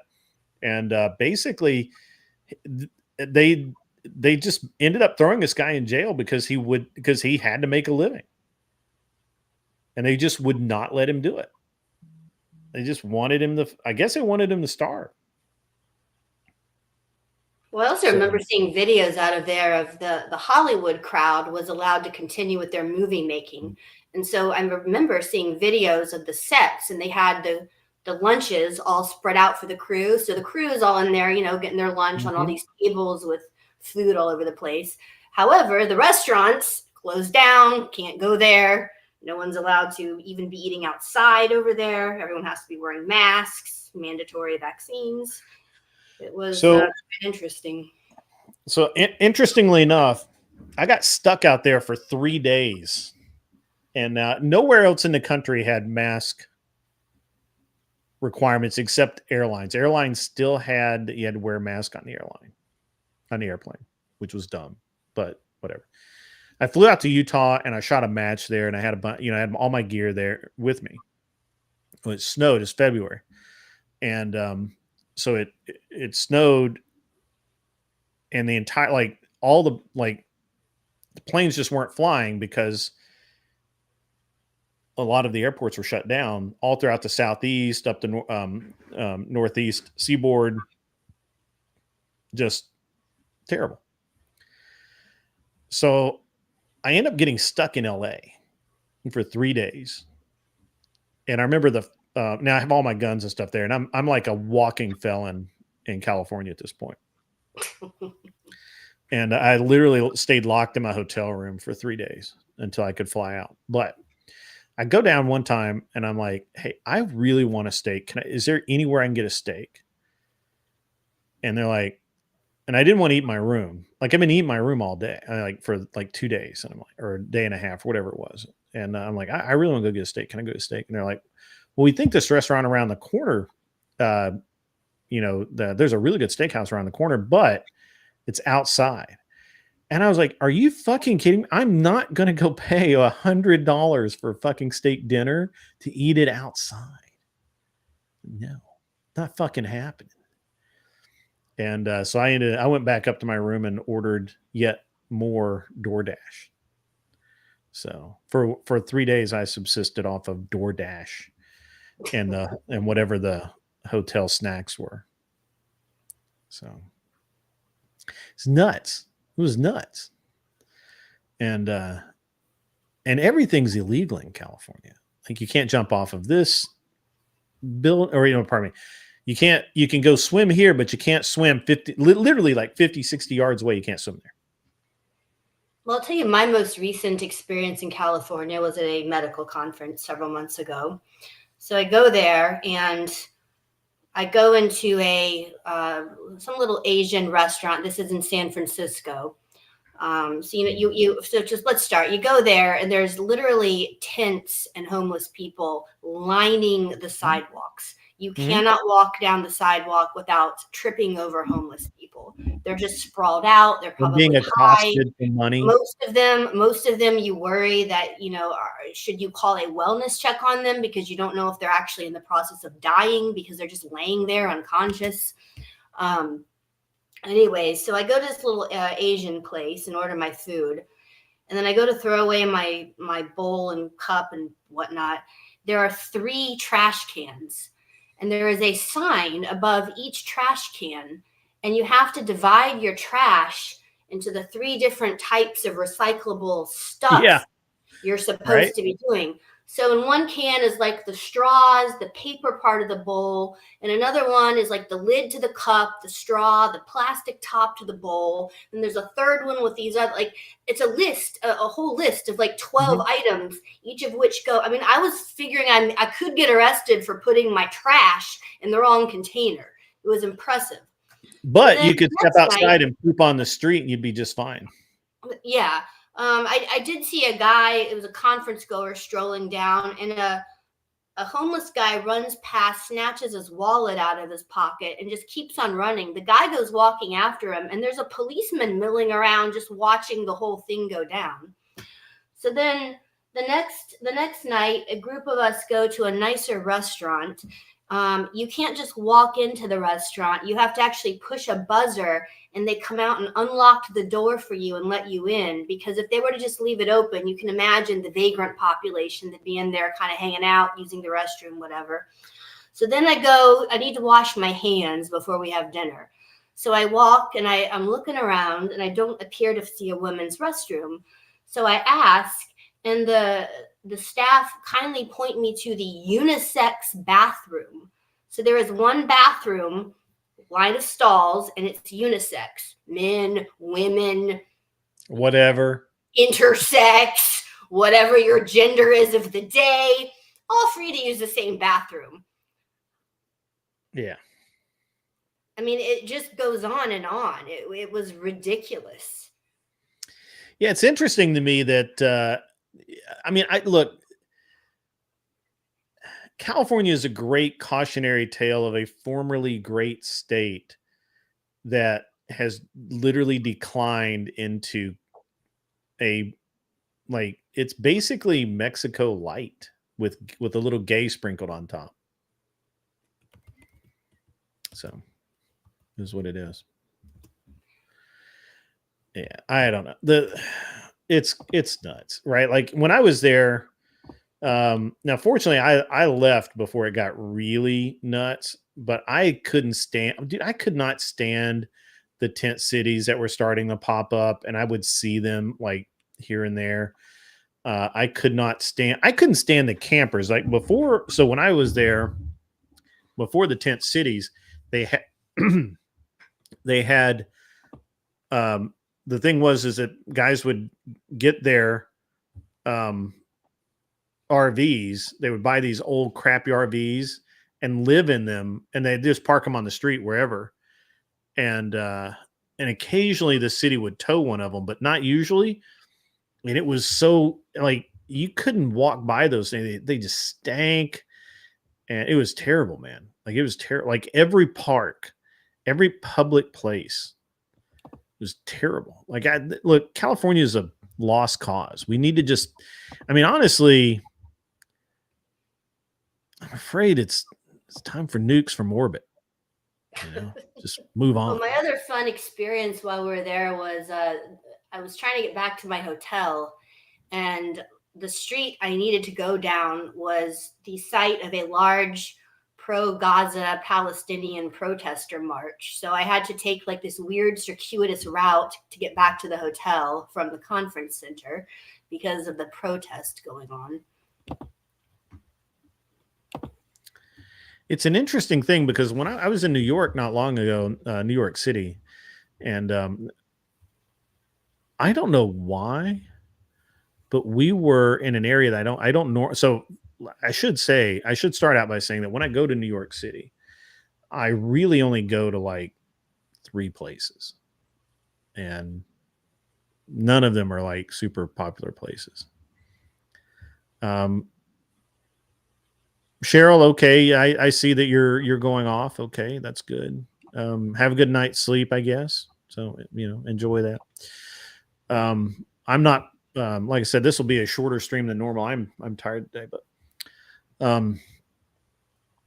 so I was in New York, and I forget if I think it was just me walking around. Like my wife was probably in her office or something, and I was bored and I didn't have anything better to do, so I'm out walking around. Where I had to go somewhere. Maybe I was going to the gym to work out. I don't remember why I was out, but there was like a anti-Trump or there was an anti-something protest, and it was all lined up down the sidewalk and everything. And I'm just walking by like, what's wrong with these people? And of course I look like me. And, there were a few people that said things, but not many. Most people just take one look at me and decide that it's less trouble to just ignore me. It's better way to go. But it was funny. I'd never seen a big ass protest like that, but there was. But yeah.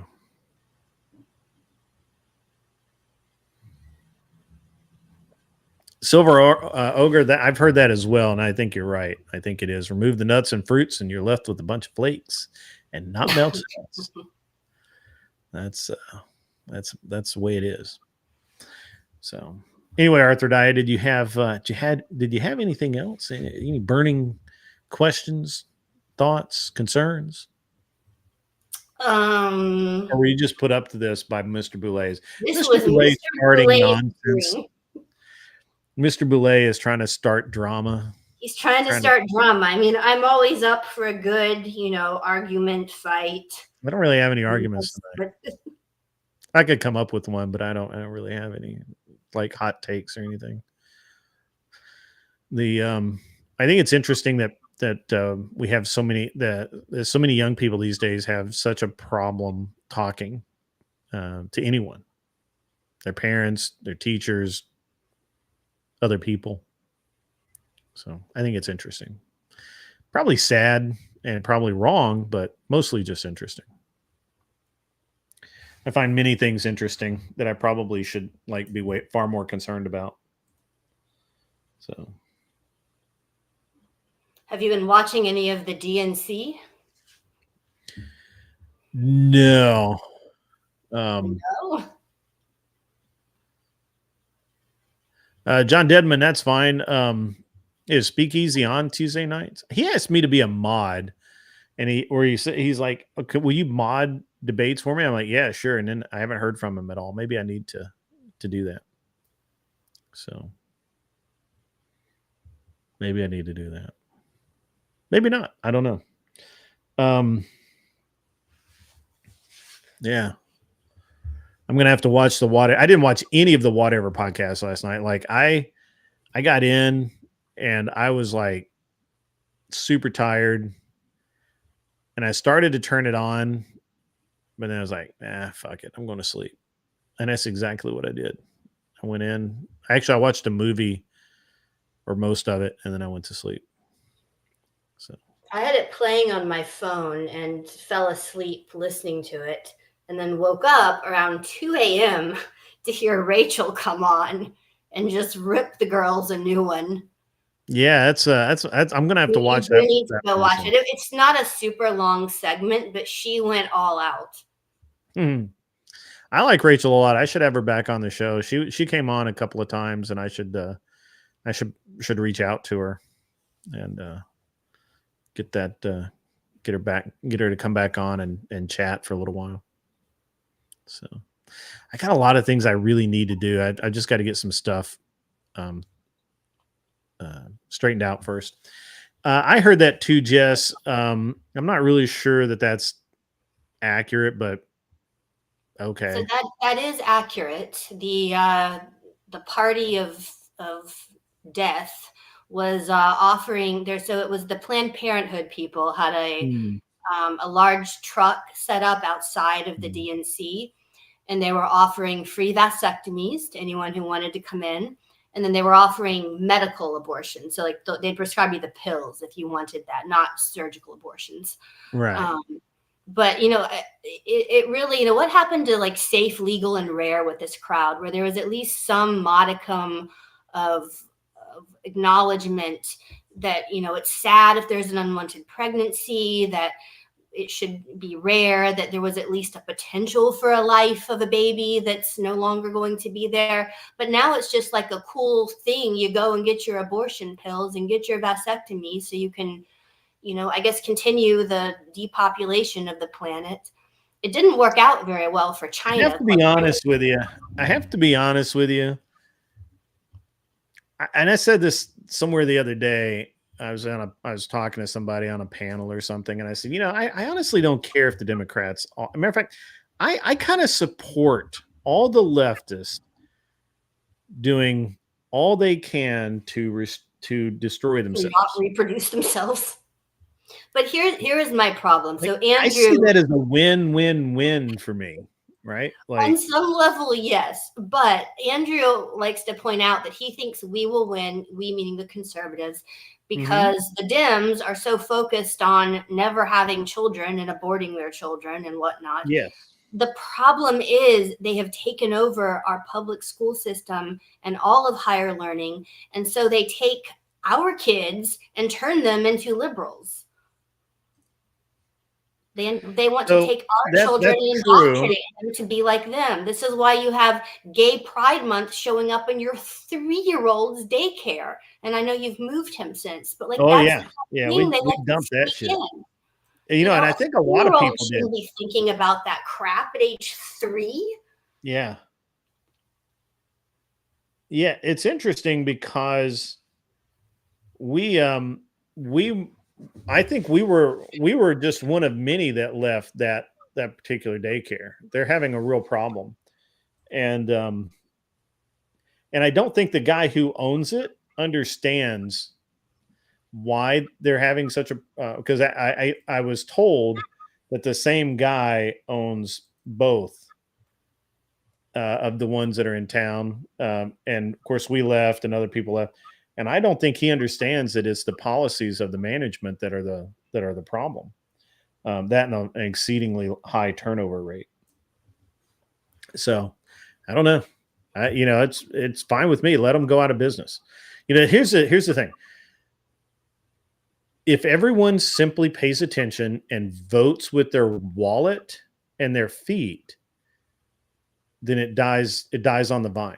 And that's my bit, that's my way I prefer to do things anyway. Just like there are shows that I won't go on because why? Why would I give those people my attention or access to me, right? Why would I allow someone to have me on their show if they're just going to be dishonest and disingenuous? Unless there's something I can get out of it, and which there usually isn't, then why would I do that? So, it's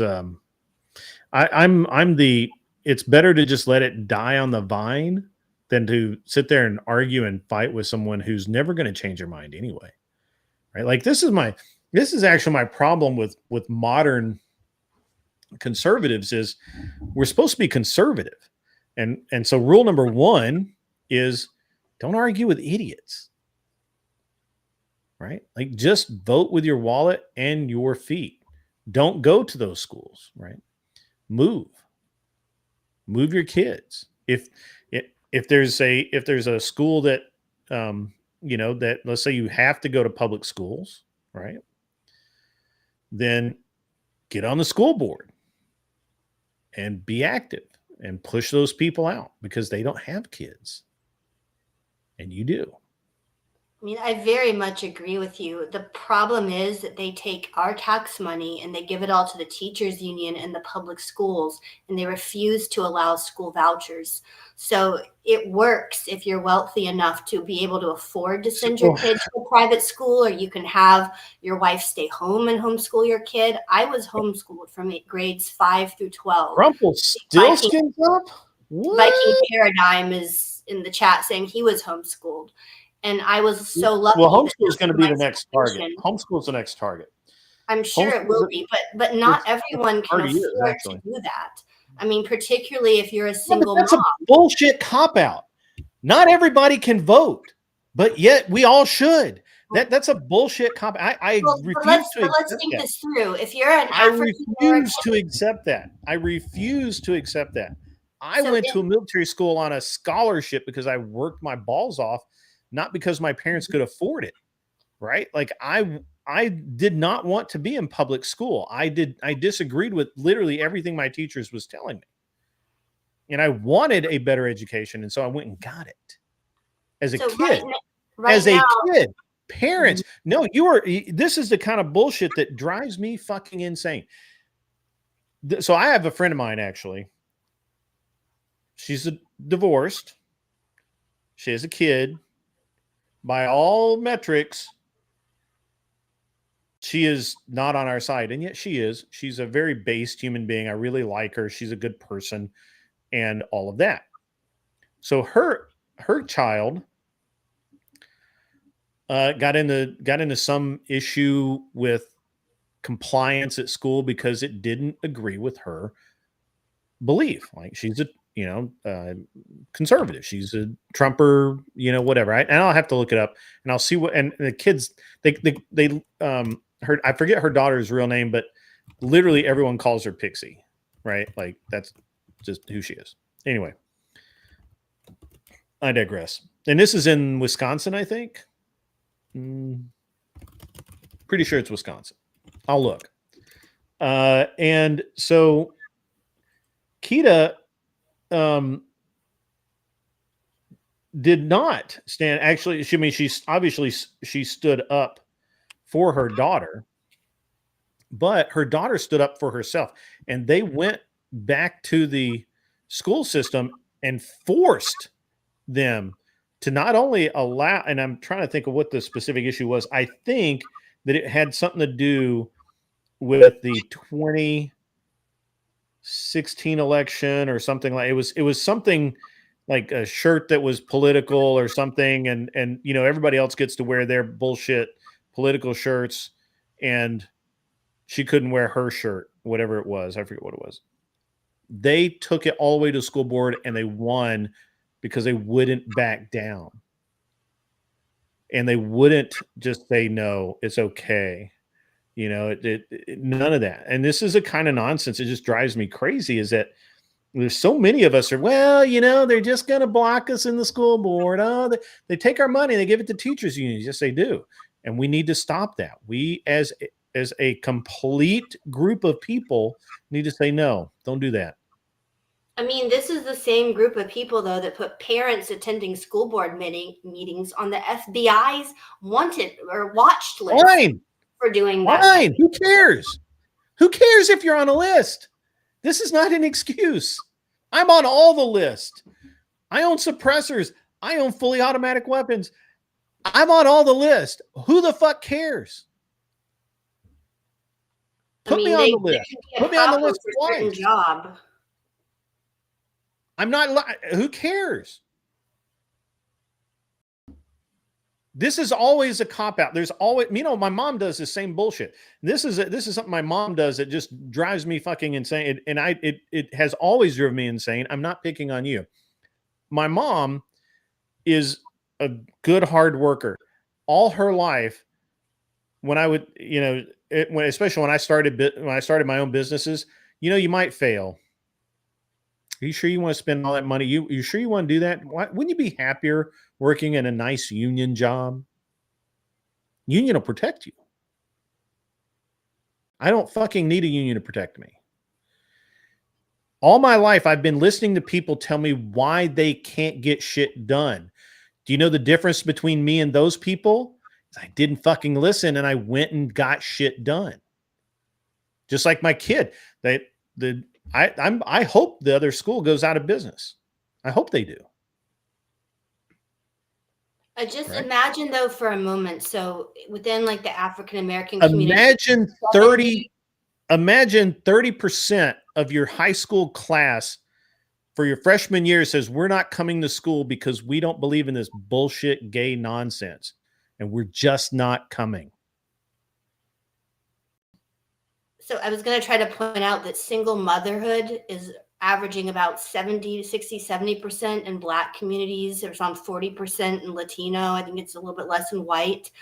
So if you're a single parent trying to earn a living, being able to afford a private school, and you can't homeschool your kid if you're the only one in the household, like that whole group of people is at a huge disadvantage to try to get their kid educated.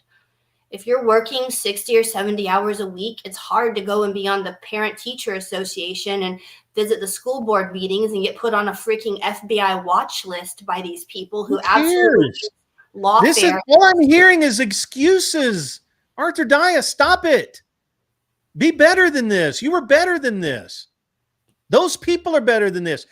I know a single mother who has to travel for her job, and her kid is great. I will give you her name. You can go look at her. She's Kita Bussey at 180 Degree Firearms Training. She travels the entire fucking world. Her kid is awesome. And I very much there admire are no excuses. Stop making and allowing excuses. These are excuses. And the other problem that kids face in these schools, though, is you learn that it is more expeditious to be quiet and keep your head down and just do the work rather than confronting the teacher over their freaking liberal woke policies. Right. Then, or as long as your kid knows what's right, why do they fucking care? Again, if your kid is just being quiet but knows what's right, then you've done your job. If your kid can't be quiet about it and the teacher gets pissed, who gives a fuck? Well, the other issue with it's a leftist liberal nonsense teacher. Who gives a fuck what they think? The other issue with the public fuck what you think. Here's the thing. Do you know why they win? Because they don't give a fuck what you think, but you give a fuck what they think. That's why they win every single time. There's never a position. You're never going to be able to give me a position where I can't say, I don't give a fuck. I'm going to do it my way. So the other issue with the public school systems, though, is that they often don't competently teach math and reading and whatnot, where you've got kids graduating semi-illiterate. They're not achieving what they need to achieve on math scores. Yeah. U.S. is way behind countries like Japan and China and whatnot on scores. So unless you pull your kid out and send them to either a private school or good, that's a great thing to do. Okay, exactly that. Pull the kid out and move. But that's what I'm saying is not everyone can afford to do that. Why? Your average salary. People move every day. People that can't afford it move every day. But if you yourself don't have the job skills to earn a salary over 75, if you don't have the job skills to earn a salary, then get $20,000 a year for a private school. You're talking about 1% of the country don't have the job skills to a person working at fucking McDonald's as a manager can make enough to survive. Not only can they make enough to survive, they can move. They can even transfer to another McDonald's. This is bullshit. This is simple enabling. I don't believe in enabling. I don't believe in it because I had to do it. You know, when there was a period of time Actually, it's a very interesting, to me anyway, probably not interesting to anybody else. There was I worked for a company in North Carolina for a long time, Porsche Race Shop. And I actually got paid pretty well, but I was not the best of my, I spent maybe a little bit more money than I should have on cool stuff. I didn't really have the savings I needed. This is a very valuable lesson that I taught myself. I didn't, I always thought that I was good with money, but I really wasn't that good with money at this point. I ended up moving back to Nashville from North Carolina. A lot of job skills, no job. Zero. Whatever am I to do? I have no money. I have a broken down ass car. I had a 944 Porsche. The only vehicle I had at that time was a 944 Porsche, which cost me $2,500 because I fixed it.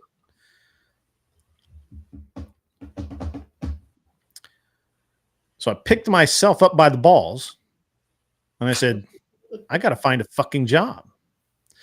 I went to work at the slimiest, most disgusting shop that you could even imagine. But they paid me. They paid me weekly and they paid me in cash. Saved a little bit of money. The whole time I'm working that job, I'm looking around for other jobs. Dug myself out. I ended up having to borrow money from a friend of mine, friend to this day, actually, to fly from Nashville to Colorado for a job interview. I had no money for a hotel. I ended up staying with my future employer in his house for 3 days as a kindness to me for making the trip out there for the interview. I interviewed. I did very well. He hired me. Now I've got to move my ass across country from Murfreesboro, Tennessee, or Nashville, whatever, to Colorado, Denver.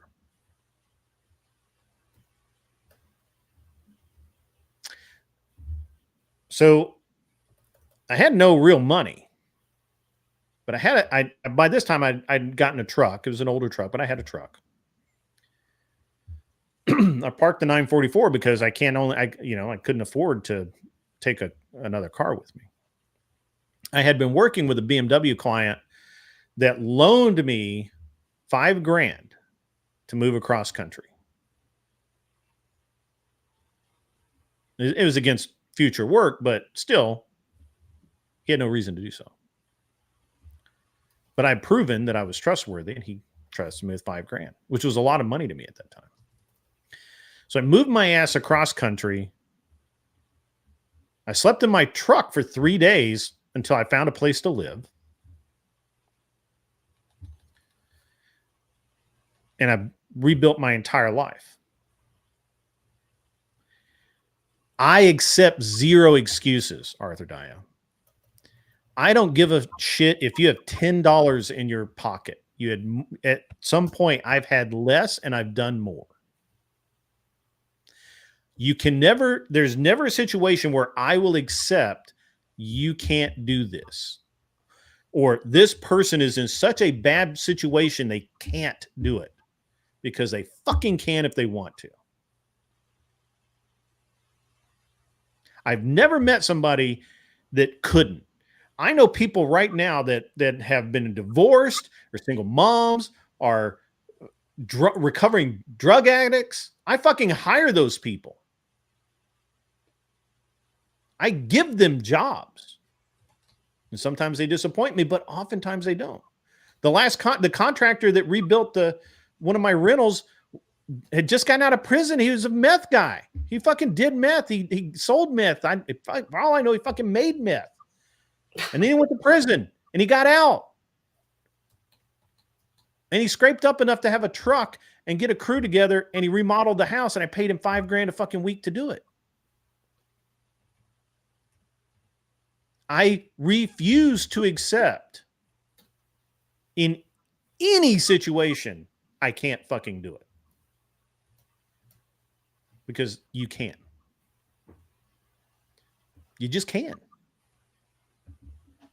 Now, fear, if you're afraid, okay, I can accept that because fear is a spare change that'll keep you broke. And if you want to go through life, just keep being afraid. If you want to go through life broke as fuck, be afraid. Be afraid to tell the school board to go fuck themselves. I've done it. I'll do it again.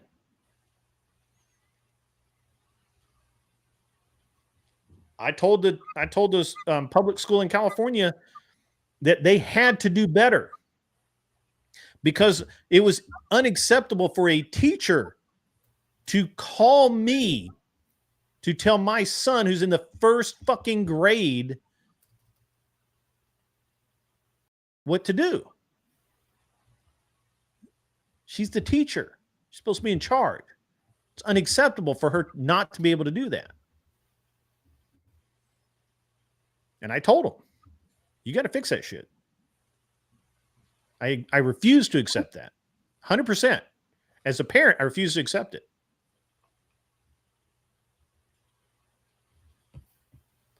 There's nothing but you haven't given me anything here but excuses. Now, if you told me that, well, you know, I got locked up and I'm in jail and my kid's out there by himself and he can't do it. He physically can't do it because he's 12. Then, well, okay, now you got a problem. But adults, there's no reason. There's so nothing. I hear what you're saying. And I mean, your story is extremely inspirational. And I remember listening to Rush Limbaugh as a little teenager and hearing the same concepts from him as that you're espousing now. And that's what drove me to, you know, I worked full-time through college to get my way through. When I would go on my interviews for residency training, I slept in my car. I had no money for food at airports. So I've lived that, to probably not your exact same storyline, obviously, but I've lived that. I had no money through college and med school and whatnot. It's only very recently that I started making a living of any kind and then had to dump it into all the student loans I took out to pay for med school. But the problem is not everyone is you. Not everyone has your drive and motivation and determination to overcome the way you do. And so if you have a parent that just kind of sees because they don't have to and goes, that's because they don't have to. Too hard, it can't. The child is the one that suffers if their parent isn't willing to take that risk or that initiative or make all the sacrifices to actually get them in a private school, maybe work a second job to pay the $10,000 or $20,000 a year it costs to send even just one child to a public school.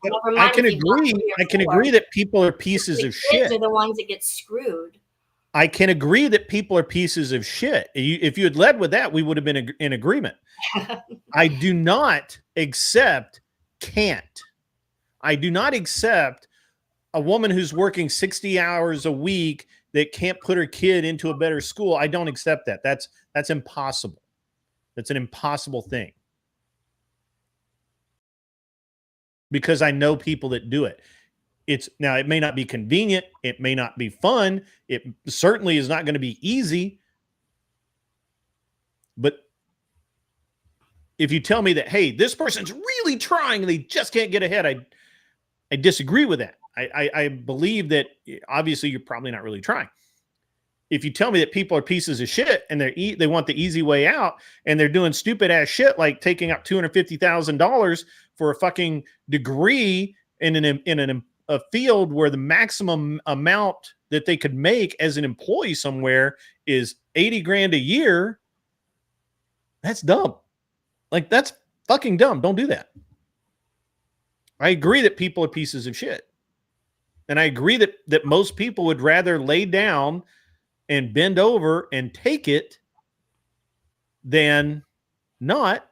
We can agree on that. I will agree all day.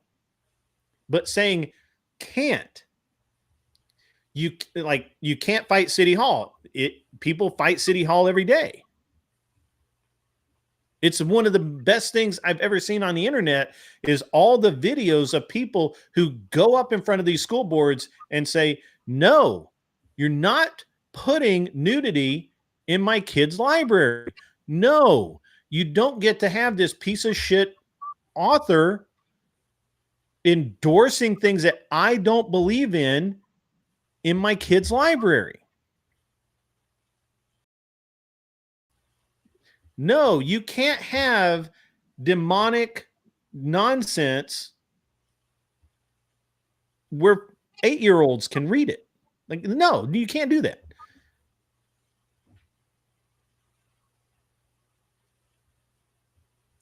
But also at the same time, even if they do have that in the school, you have to be a parent and you have to say, no, you can't read that.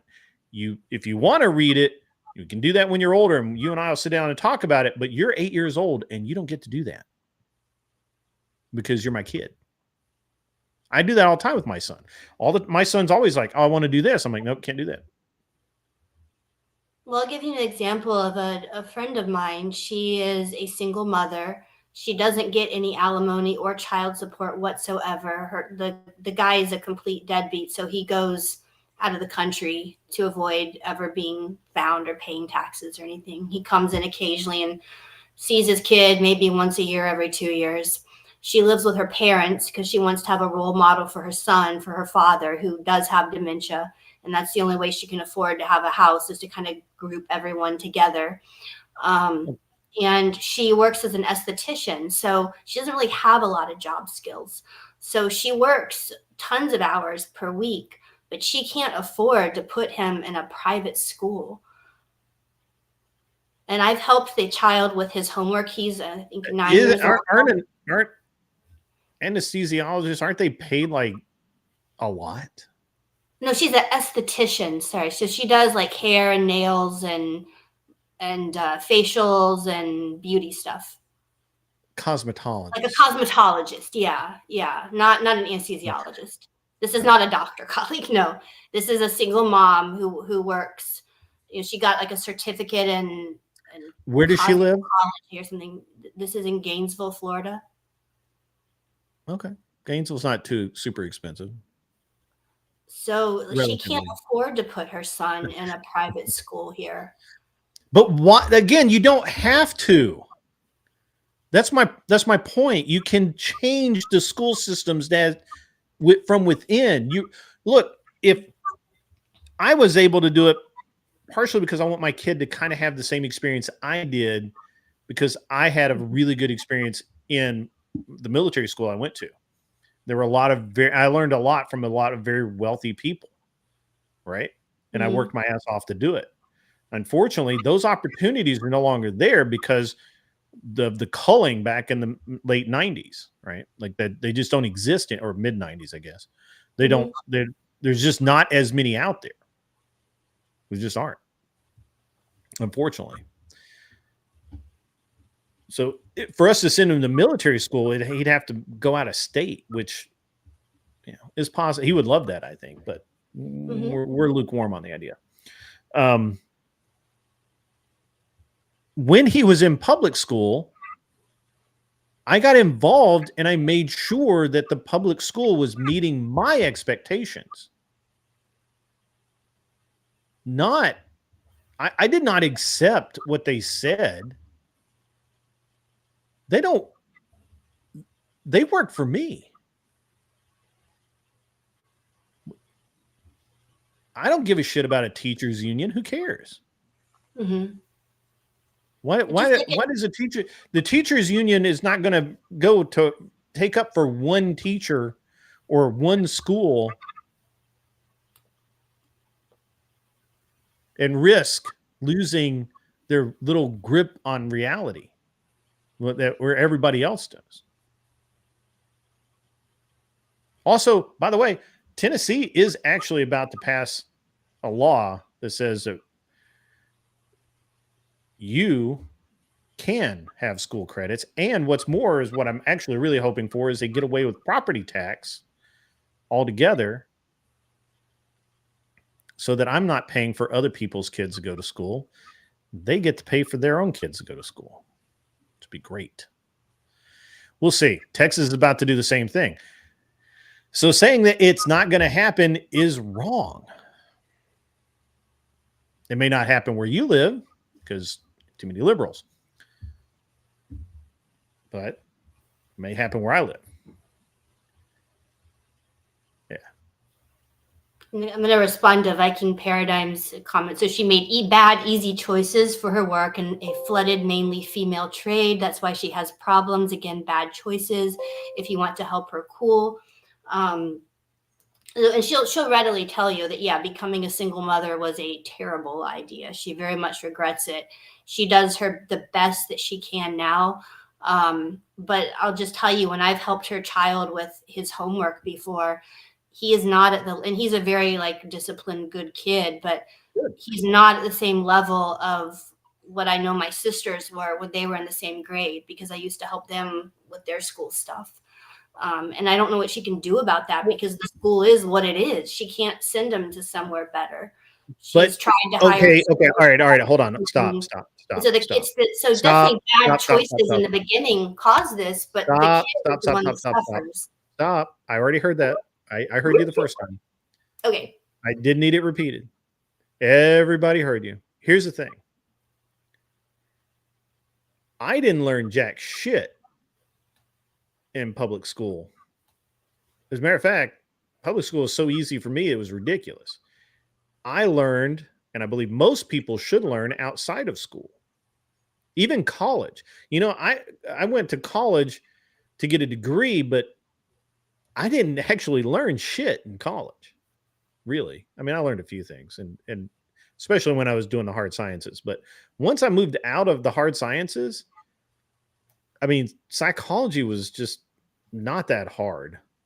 Philosophy was a lot of reading that I wanted to do anyway. But college is, I mean, I don't know.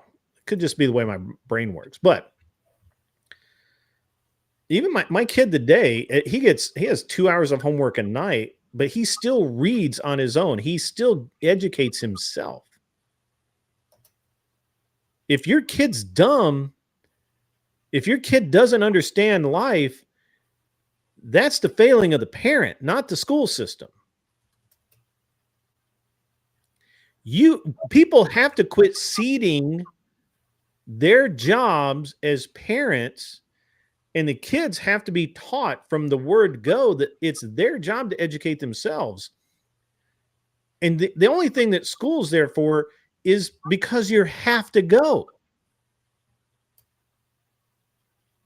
My kid knows more about World War II than any of his teachers.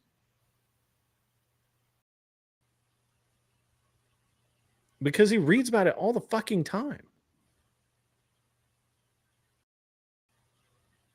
Like, he's learning about engineering and physics right now because he wants to go to MIT. Newsflash, they don't teach physics to freshmen. That's a sophomore class. But he's learning physics right now on his own because they don't teach it to freshmen. Freshman's biology, I think. I don't know. Anyway.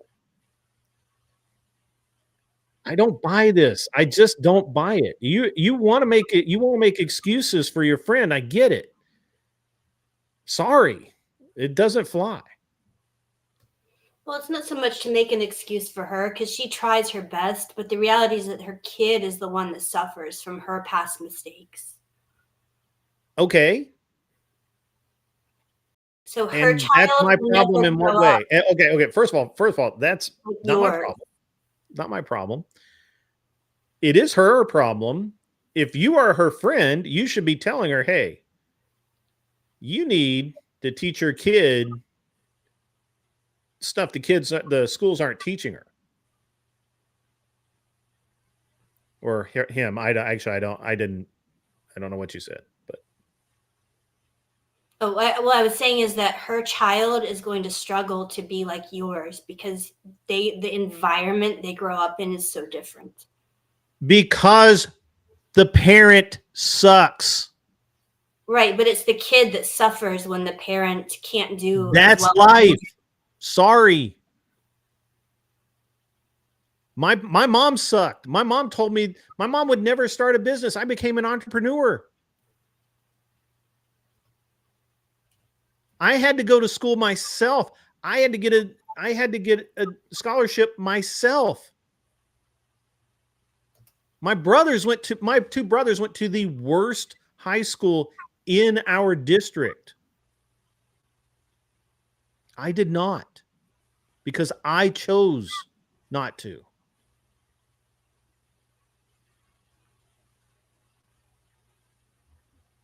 Mainly because, honestly, I had a lot of people at church that told me that and I knew I was really smart. And I had a lot of people at church that told me I could do better. And at some point, I decided I could do better. And I took any and all opportunities that came my way. And it sucks if your friend's kid is not like that. But unfortunately, we need cannon fodder from time to time. And some people are just meant to be dumb. And if they either, you can make a choice. It has nothing to do with how much money you have or how good your parents are. Sometimes. I think it does have something to do with how good your parents are, though. That's my point. Well, then tell your friend to be a better parent and you be a better friend. I mean, I agree, but there's, what do you do with a kid who's born to a crack addicted mom and is in now the foster system? And I mean, there's far worse examples than hers. She lives a fairly average, again, cannon fodder. Life, I mean, what do you want me to? I can't tell you what to do with it, because it's not the system that I created that is broken. I'm trying to fix it. You can bitch about it and whine about it and whatism about it, or you can fucking fix it. Well, that's my point, is that we ought to be providing things like vouchers or some way to fix the education system, because we ought to. I don't want to see kids. Let me repeat what I said earlier. Mm-hmm. My mom and stepfather did jack shit for my education. They never told me to go get a scholarship.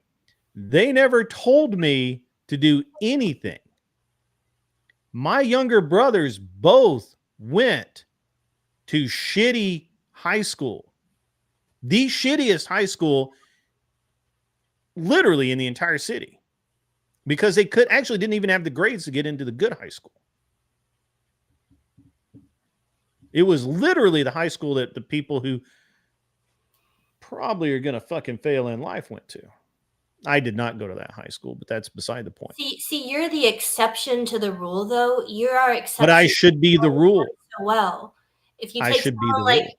You remind me of like Ben Carson. He's the famous black neurosurgeon from Hopkins that went on to be Trump's housing and urban development secretary. Why does it make?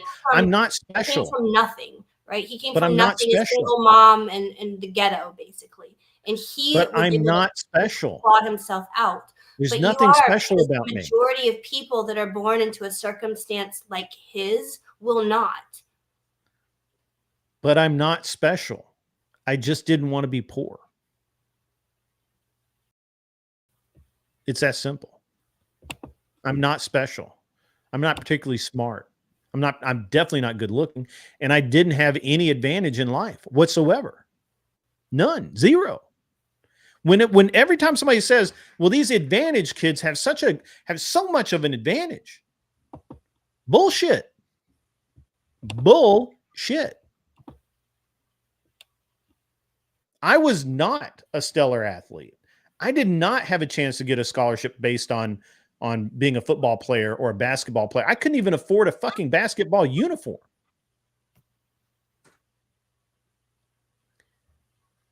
I didn't play any sports in school, partially because I wasn't interested, but also partially because I just didn't have the money.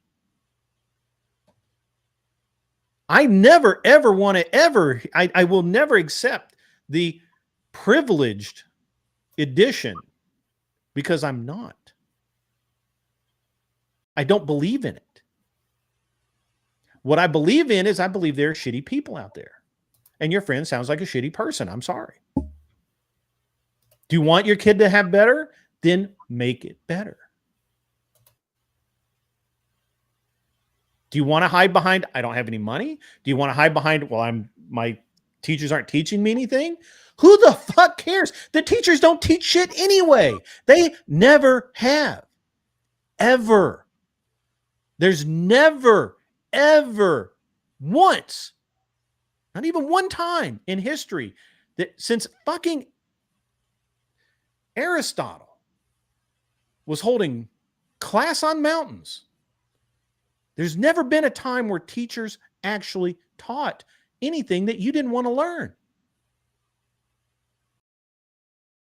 Young minds filled with mush, but they have to want it. But when you tell kids all the time, well, you know, you're just disadvantaged. I'm sorry, but your teacher sucks. Class sucks. It's your teacher's responsibility to teach you. No, your teacher's there to collect a fucking paycheck, and that's the end of it. They've never been anything else. Not one time in history. They present information. Now, maybe they take an interest personally in a student, or they take an interest in this student, or maybe you just have one of those teachers that just you resonate with, or whatever the fuck. I don't even know. Learning is a personal thing. It always has been, always will be. Otherwise, we'd all be fucking geniuses. I read. The only thing I could ever afford to do was go to the library and check out books. You know, the best thing my mom ever gave me was a library card. And it was free.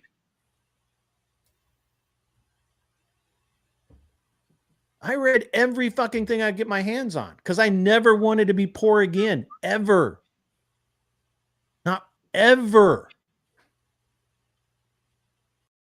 The library's fucking free. Go use it. We have a thing sitting, I have a thing sitting here on my desk right now that has the knowledge of the fucking world in it. What do I need a teacher for?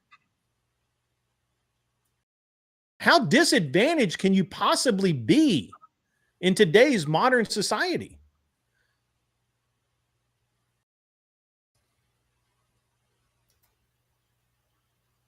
I reject all of it. I reject everything you've said is bullshit. It's escapism. It's enabling. It's bullshit. Go tell your friend to get off her fucking ass and help her kid.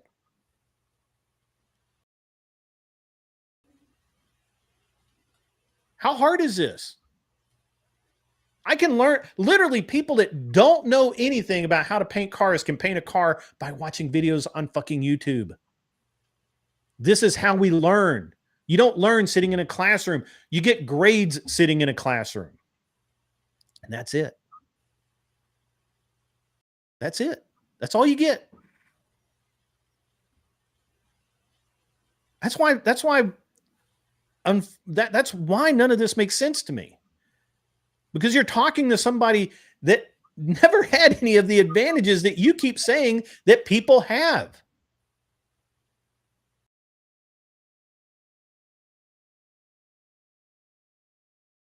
I never had those. In some ways, I wish that my kid was me so that he would be better than he is right now. Because he does have it too easy. Do you know what do you want to hear something that's fucking hilarious? My kid's been talking for the past 3 weeks about going into the Marine Corps when he gets out of high school. It's just random, and I just assumed that he just liked the idea of being a Marine. But my wife asked him the other night, why? Why is it that he was so fixated on going into the Marine Corps? Do you want to hear his answer? It'll shock you. Why? Because he doesn't want to be a drag on our finances when he has to go to college. because the Marines will pay for his college. He can go to college on the GI Bill. He did not want to be a burden on his parents.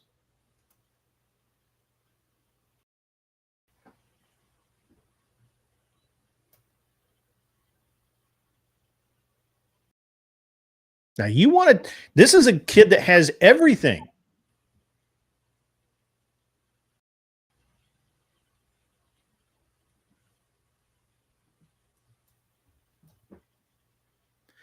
I refuse everything you've said tonight. I refuse. I reject all of it, because if my son, who knows that we can write a check for him to go to college, is concerned about being a burden on his parents, how pathetic is it for someone who truly needs it? Can't see the goal, can't see how to get there.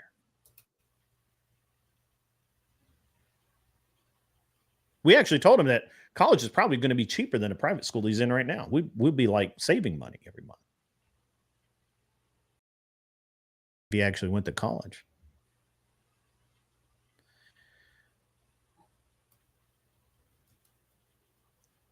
There's a little inside humor between us. But I refuse to accept anything you said. I think that your friend needs to do better. I think that every single person that sits and hides behind the "I can't afford it" needs to do better.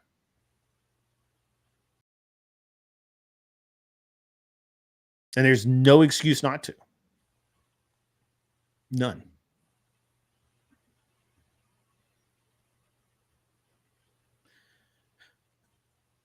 MC, unfortunately, my wife has decreed that my son will go to college. She will not accept it otherwise. That is the one thing. So he is going to college. I agree. My son and I have had long talks about how college is, not always required to get where you need in life. However, my wife remains steadfast. She will not budge. Michigan Christian, I think it depends what degree you select. I mean, if you're going for, like Grid said, an engineering degree at MIT, like that's a very lucrative degree for his son to go for. If it's something like, Australian gender studies that has no real job connected to it, it's a complete waste of money and time. Well, there was a thing on the Daily Wire the other day. They had a thing about the student loan crisis, and it's these people who are, take out $250,000, $300,000 in student loans for a job that will never ever enable them to pay it back. Like with starting salaries in the $50,000, $60,000 a year range, like max out at under 100 or just over 100 a year. How do you pay back $250,000 on that kind of money and live, right? I mean, it's hard, right? You'd have to have like 2 jobs and live like a pauper and, like somebody else in this very conversation. But somebody who had a job that paid probably quite a bit more than $100,000 a year. I agree. I mean, heck, I worked 2 jobs. I worked full-time at one hospital, and it's considered a full-time equivalent at another. Yeah, exactly. So that's what I did to pay off my loans. And exactly. And but you made quite a bit more than $50,000, $60,000 a year as a start, correct? But I totally agree that there's a number of degrees for jobs that aren't worth the money if you have to take out loans to get them. And there are better ways to get the job anyway. Yeah, I totally agree.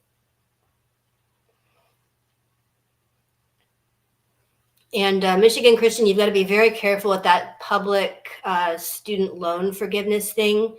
because there have been a lot of people who have applied for that, and it's like single digits % that have actually gotten student loan forgiveness. That's come to light in the last, I think, 3 to 4 years, was the first generation of people that had met the 10-year mark to be able to apply for student loan forgiveness. And it's being denied to most of them. It's been a huge scam. Yeah. Yeah. I just don't, I mean, I still consider to this day that college was the worst money I've ever spent in my life. Worst investment ever made. But, you know, but I did it, so it's fine.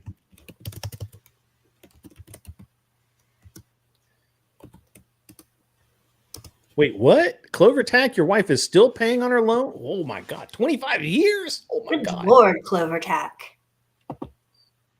See, and this is the trap, is that they put you on a repayment program where what you pay in just barely covers the interest.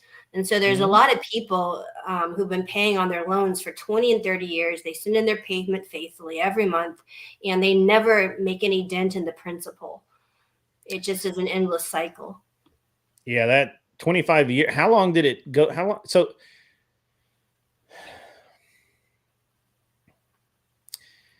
I'm so glad that I never took out any student loans. That was probably one of the smartest things you've done in life. Yeah. I mean, currently there's like $1.7 trillion in student loan debt sitting out there. Well, you have to understand, when I started school, though, to tell you how old I am. When I started school, my tuition for a semester full time was $1,500, and I think I almost paid that in books. I think my books are $1,200, between $800 and $1,200, and so I would work all summer to afford college in the fall. So, well, the student loan industry is just a huge scam. I mean, that's why college is inflated. It inflated the cost of tuition for colleges. Yeah. If you look at the trend of when the student loan program was instituted and the tuition for colleges, it absolutely skyrocketed. Because the government will literally give you as much money as you want to go get whatever degree you want. Yeah. So there are billboards right now that for the college I went to that say guaranteed acceptance, right? Because they're gonna back your student loan. Yeah. So in-state tuition is currently at the school I went to for undergrad is $9,232. I don't know if that's semester or year. Out of state jumps to $28,264. Mm-hmm. That's a lot. That's a lot of money. A lot. That's crazy, man. That's not housing, books, or anything. Yeah. Yeah. What's completely ridiculous is that any private loan company that you went to tell, hey, I'm going to need $28,000 a year, they would absolutely deny you. If you tried to go get a small business loan for $28,000 a year, you'd have to show your business plan, what you were investing in it, all sorts of criteria you'd have to meet to get the banks to give you that kind of loan. But they're willing to give a 17-year-old who says, yeah, I'm going to get a degree in like maybe basket weaving. I don't know. They're happy the government's happy to give that to the kid. Mm-hmm. Yeah, no, I mean, it's a big scam. I mean, like I said, I paid a whopping $1,500 a semester, and I think it went to like $1,800 or $2,000 by the time I finished. And then, of course, it went way high. Mm-hmm. So, no, they need $10,000 a semester, $20,000 a year, 4 years. Yeah. 80 grand in undergrad. Mm-hmm. Plus, you know, all of your expenses, right? So you got living, all that. Right. Yeah, it's a good time. I mean, in my opinion, the government needs to stop the whole student loan program now. I agree. don't know why we keep making loans, and then we're sitting here, you know, student loan crisis, falling all over ourselves about the student loan crisis. And Joe Biden's trying to figure out every way he can, or if he's awake, his administration is trying to figure out every way they can to forgive various aspects of the student loans to buy off voters. But we need to just stop the whole program. Stop it cold. The colleges will figure out they're not going to get paid anymore, and the colleges will figure out they're going to have to lower tuitions and make it affordable for people. Yeah. Well, I mean, it's just pretty bad. It's pretty bad, and so again, you know, that's pretty terrible. Cam the King says, basket weaving sounds like a good career. Job security if you can make things for all the migrants coming in to carry their items. Yeah, why not? Yeah, I'm really not sure. I'm just really not sure why we even have a student loan crisis, but we do, and it needs to stop. So, yeah, that's the way that works out. All right. So I'm probably gonna wrap the show up in a few mementos, unless somebody else wants to come and yell at me, which you're welcome to. Welcome to try. But I've got to get up yet. You know, it's that time of year when the youngsters are in school, and it's what can I say? Youngsters are in school. I got to get up early. So, actually, Frank Black, literally everyone now tells you have to go to college. Or you just can't get a good job without college. And that has been beaten into people's heads so much they actually believe it. I know. It's shocking. But they actually believe it. No, Mr. Boulay, I won't yell at you. I'll be nice. I will. Who do I need to yell at? Mr. Boulay said, I think Arthur Dye is going to yell at me. No, not her. Just me. No, Mr. Boulay, come up here and talk gold to us. It's up again in price, and the feds have not even decreased interest rates yet. Well, they did. They did slightly. I don't listen to the prattle from Arthur Day anyway. It's just one ear and out the other. He's just happy because he got back from goal and he got to play with he got to fondle a bunch of guns that he doesn't own, and that makes him happy. So he's just in his happy spot. So just calm down, everybody. Calm down. He's okay.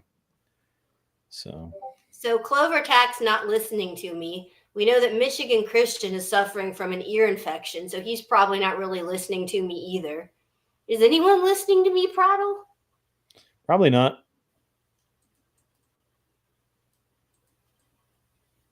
Probably not.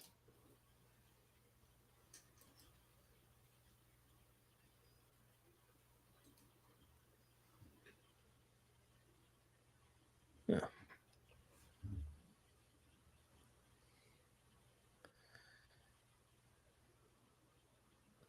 Looks like Jess White is live. That's where Sirius Shelby was. I was wondering where Sirius Shelby was. He's usually in here, but he's over there on her panel right now, I think.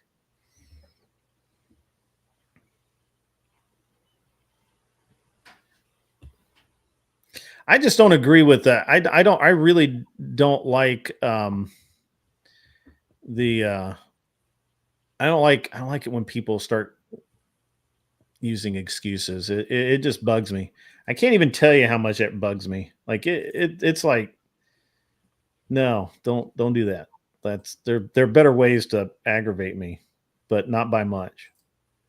You know, we're gonna have to talk one night about I have to get Boulay up here, and we'll talk about Bitcoin and the realities of it, and how it is, how Bitcoin is never going to be what people want it to be, ever.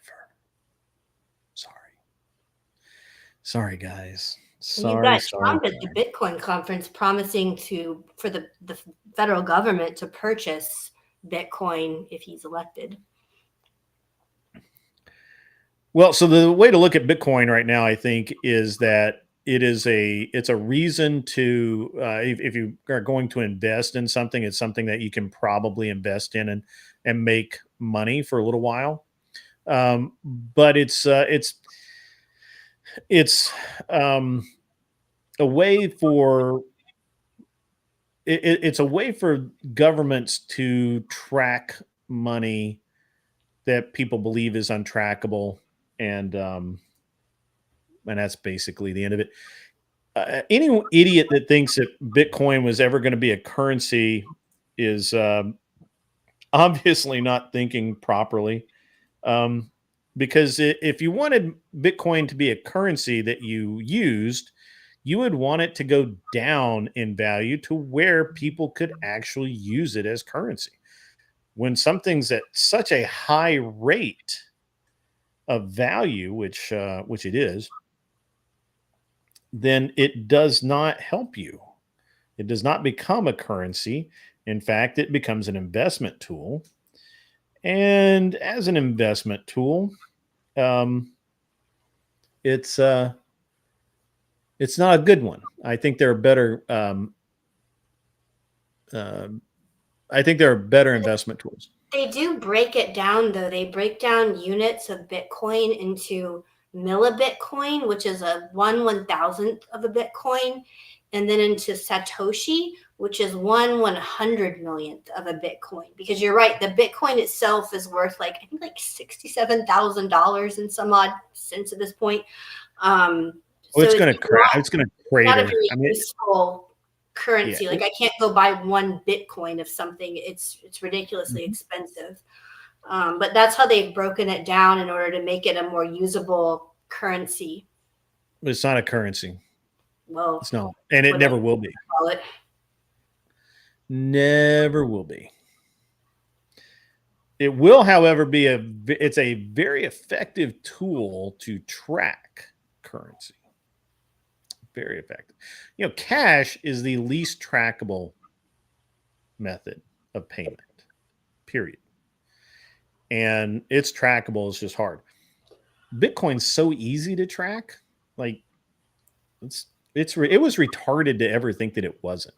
You have to literally be a dumbass to think that something that's only electronic, that can be transmitted electronically and stored electronically and created electronically, can't be tracked. That was dumb. Barter is the least. I said one of the least. By the way, barter is not a currency, but yeah, barter is actually the least trackable. I may or may not trade somebody my AK pistol for something that's cooler, and nobody would know. So,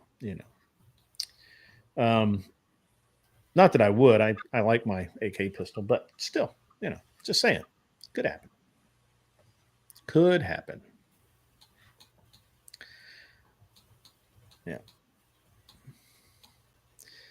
All right, guys, I'm done. I'm going to bed. I got to get up early in the morning, take the kids to wherever, and probably pick my wife up from the airport at some obscenely early time, which will be terrible for me. Good for her, terrible for me. And you guys have a good night. I'm gonna close out here. Arthur Diet, thanks for coming on and getting yelled at.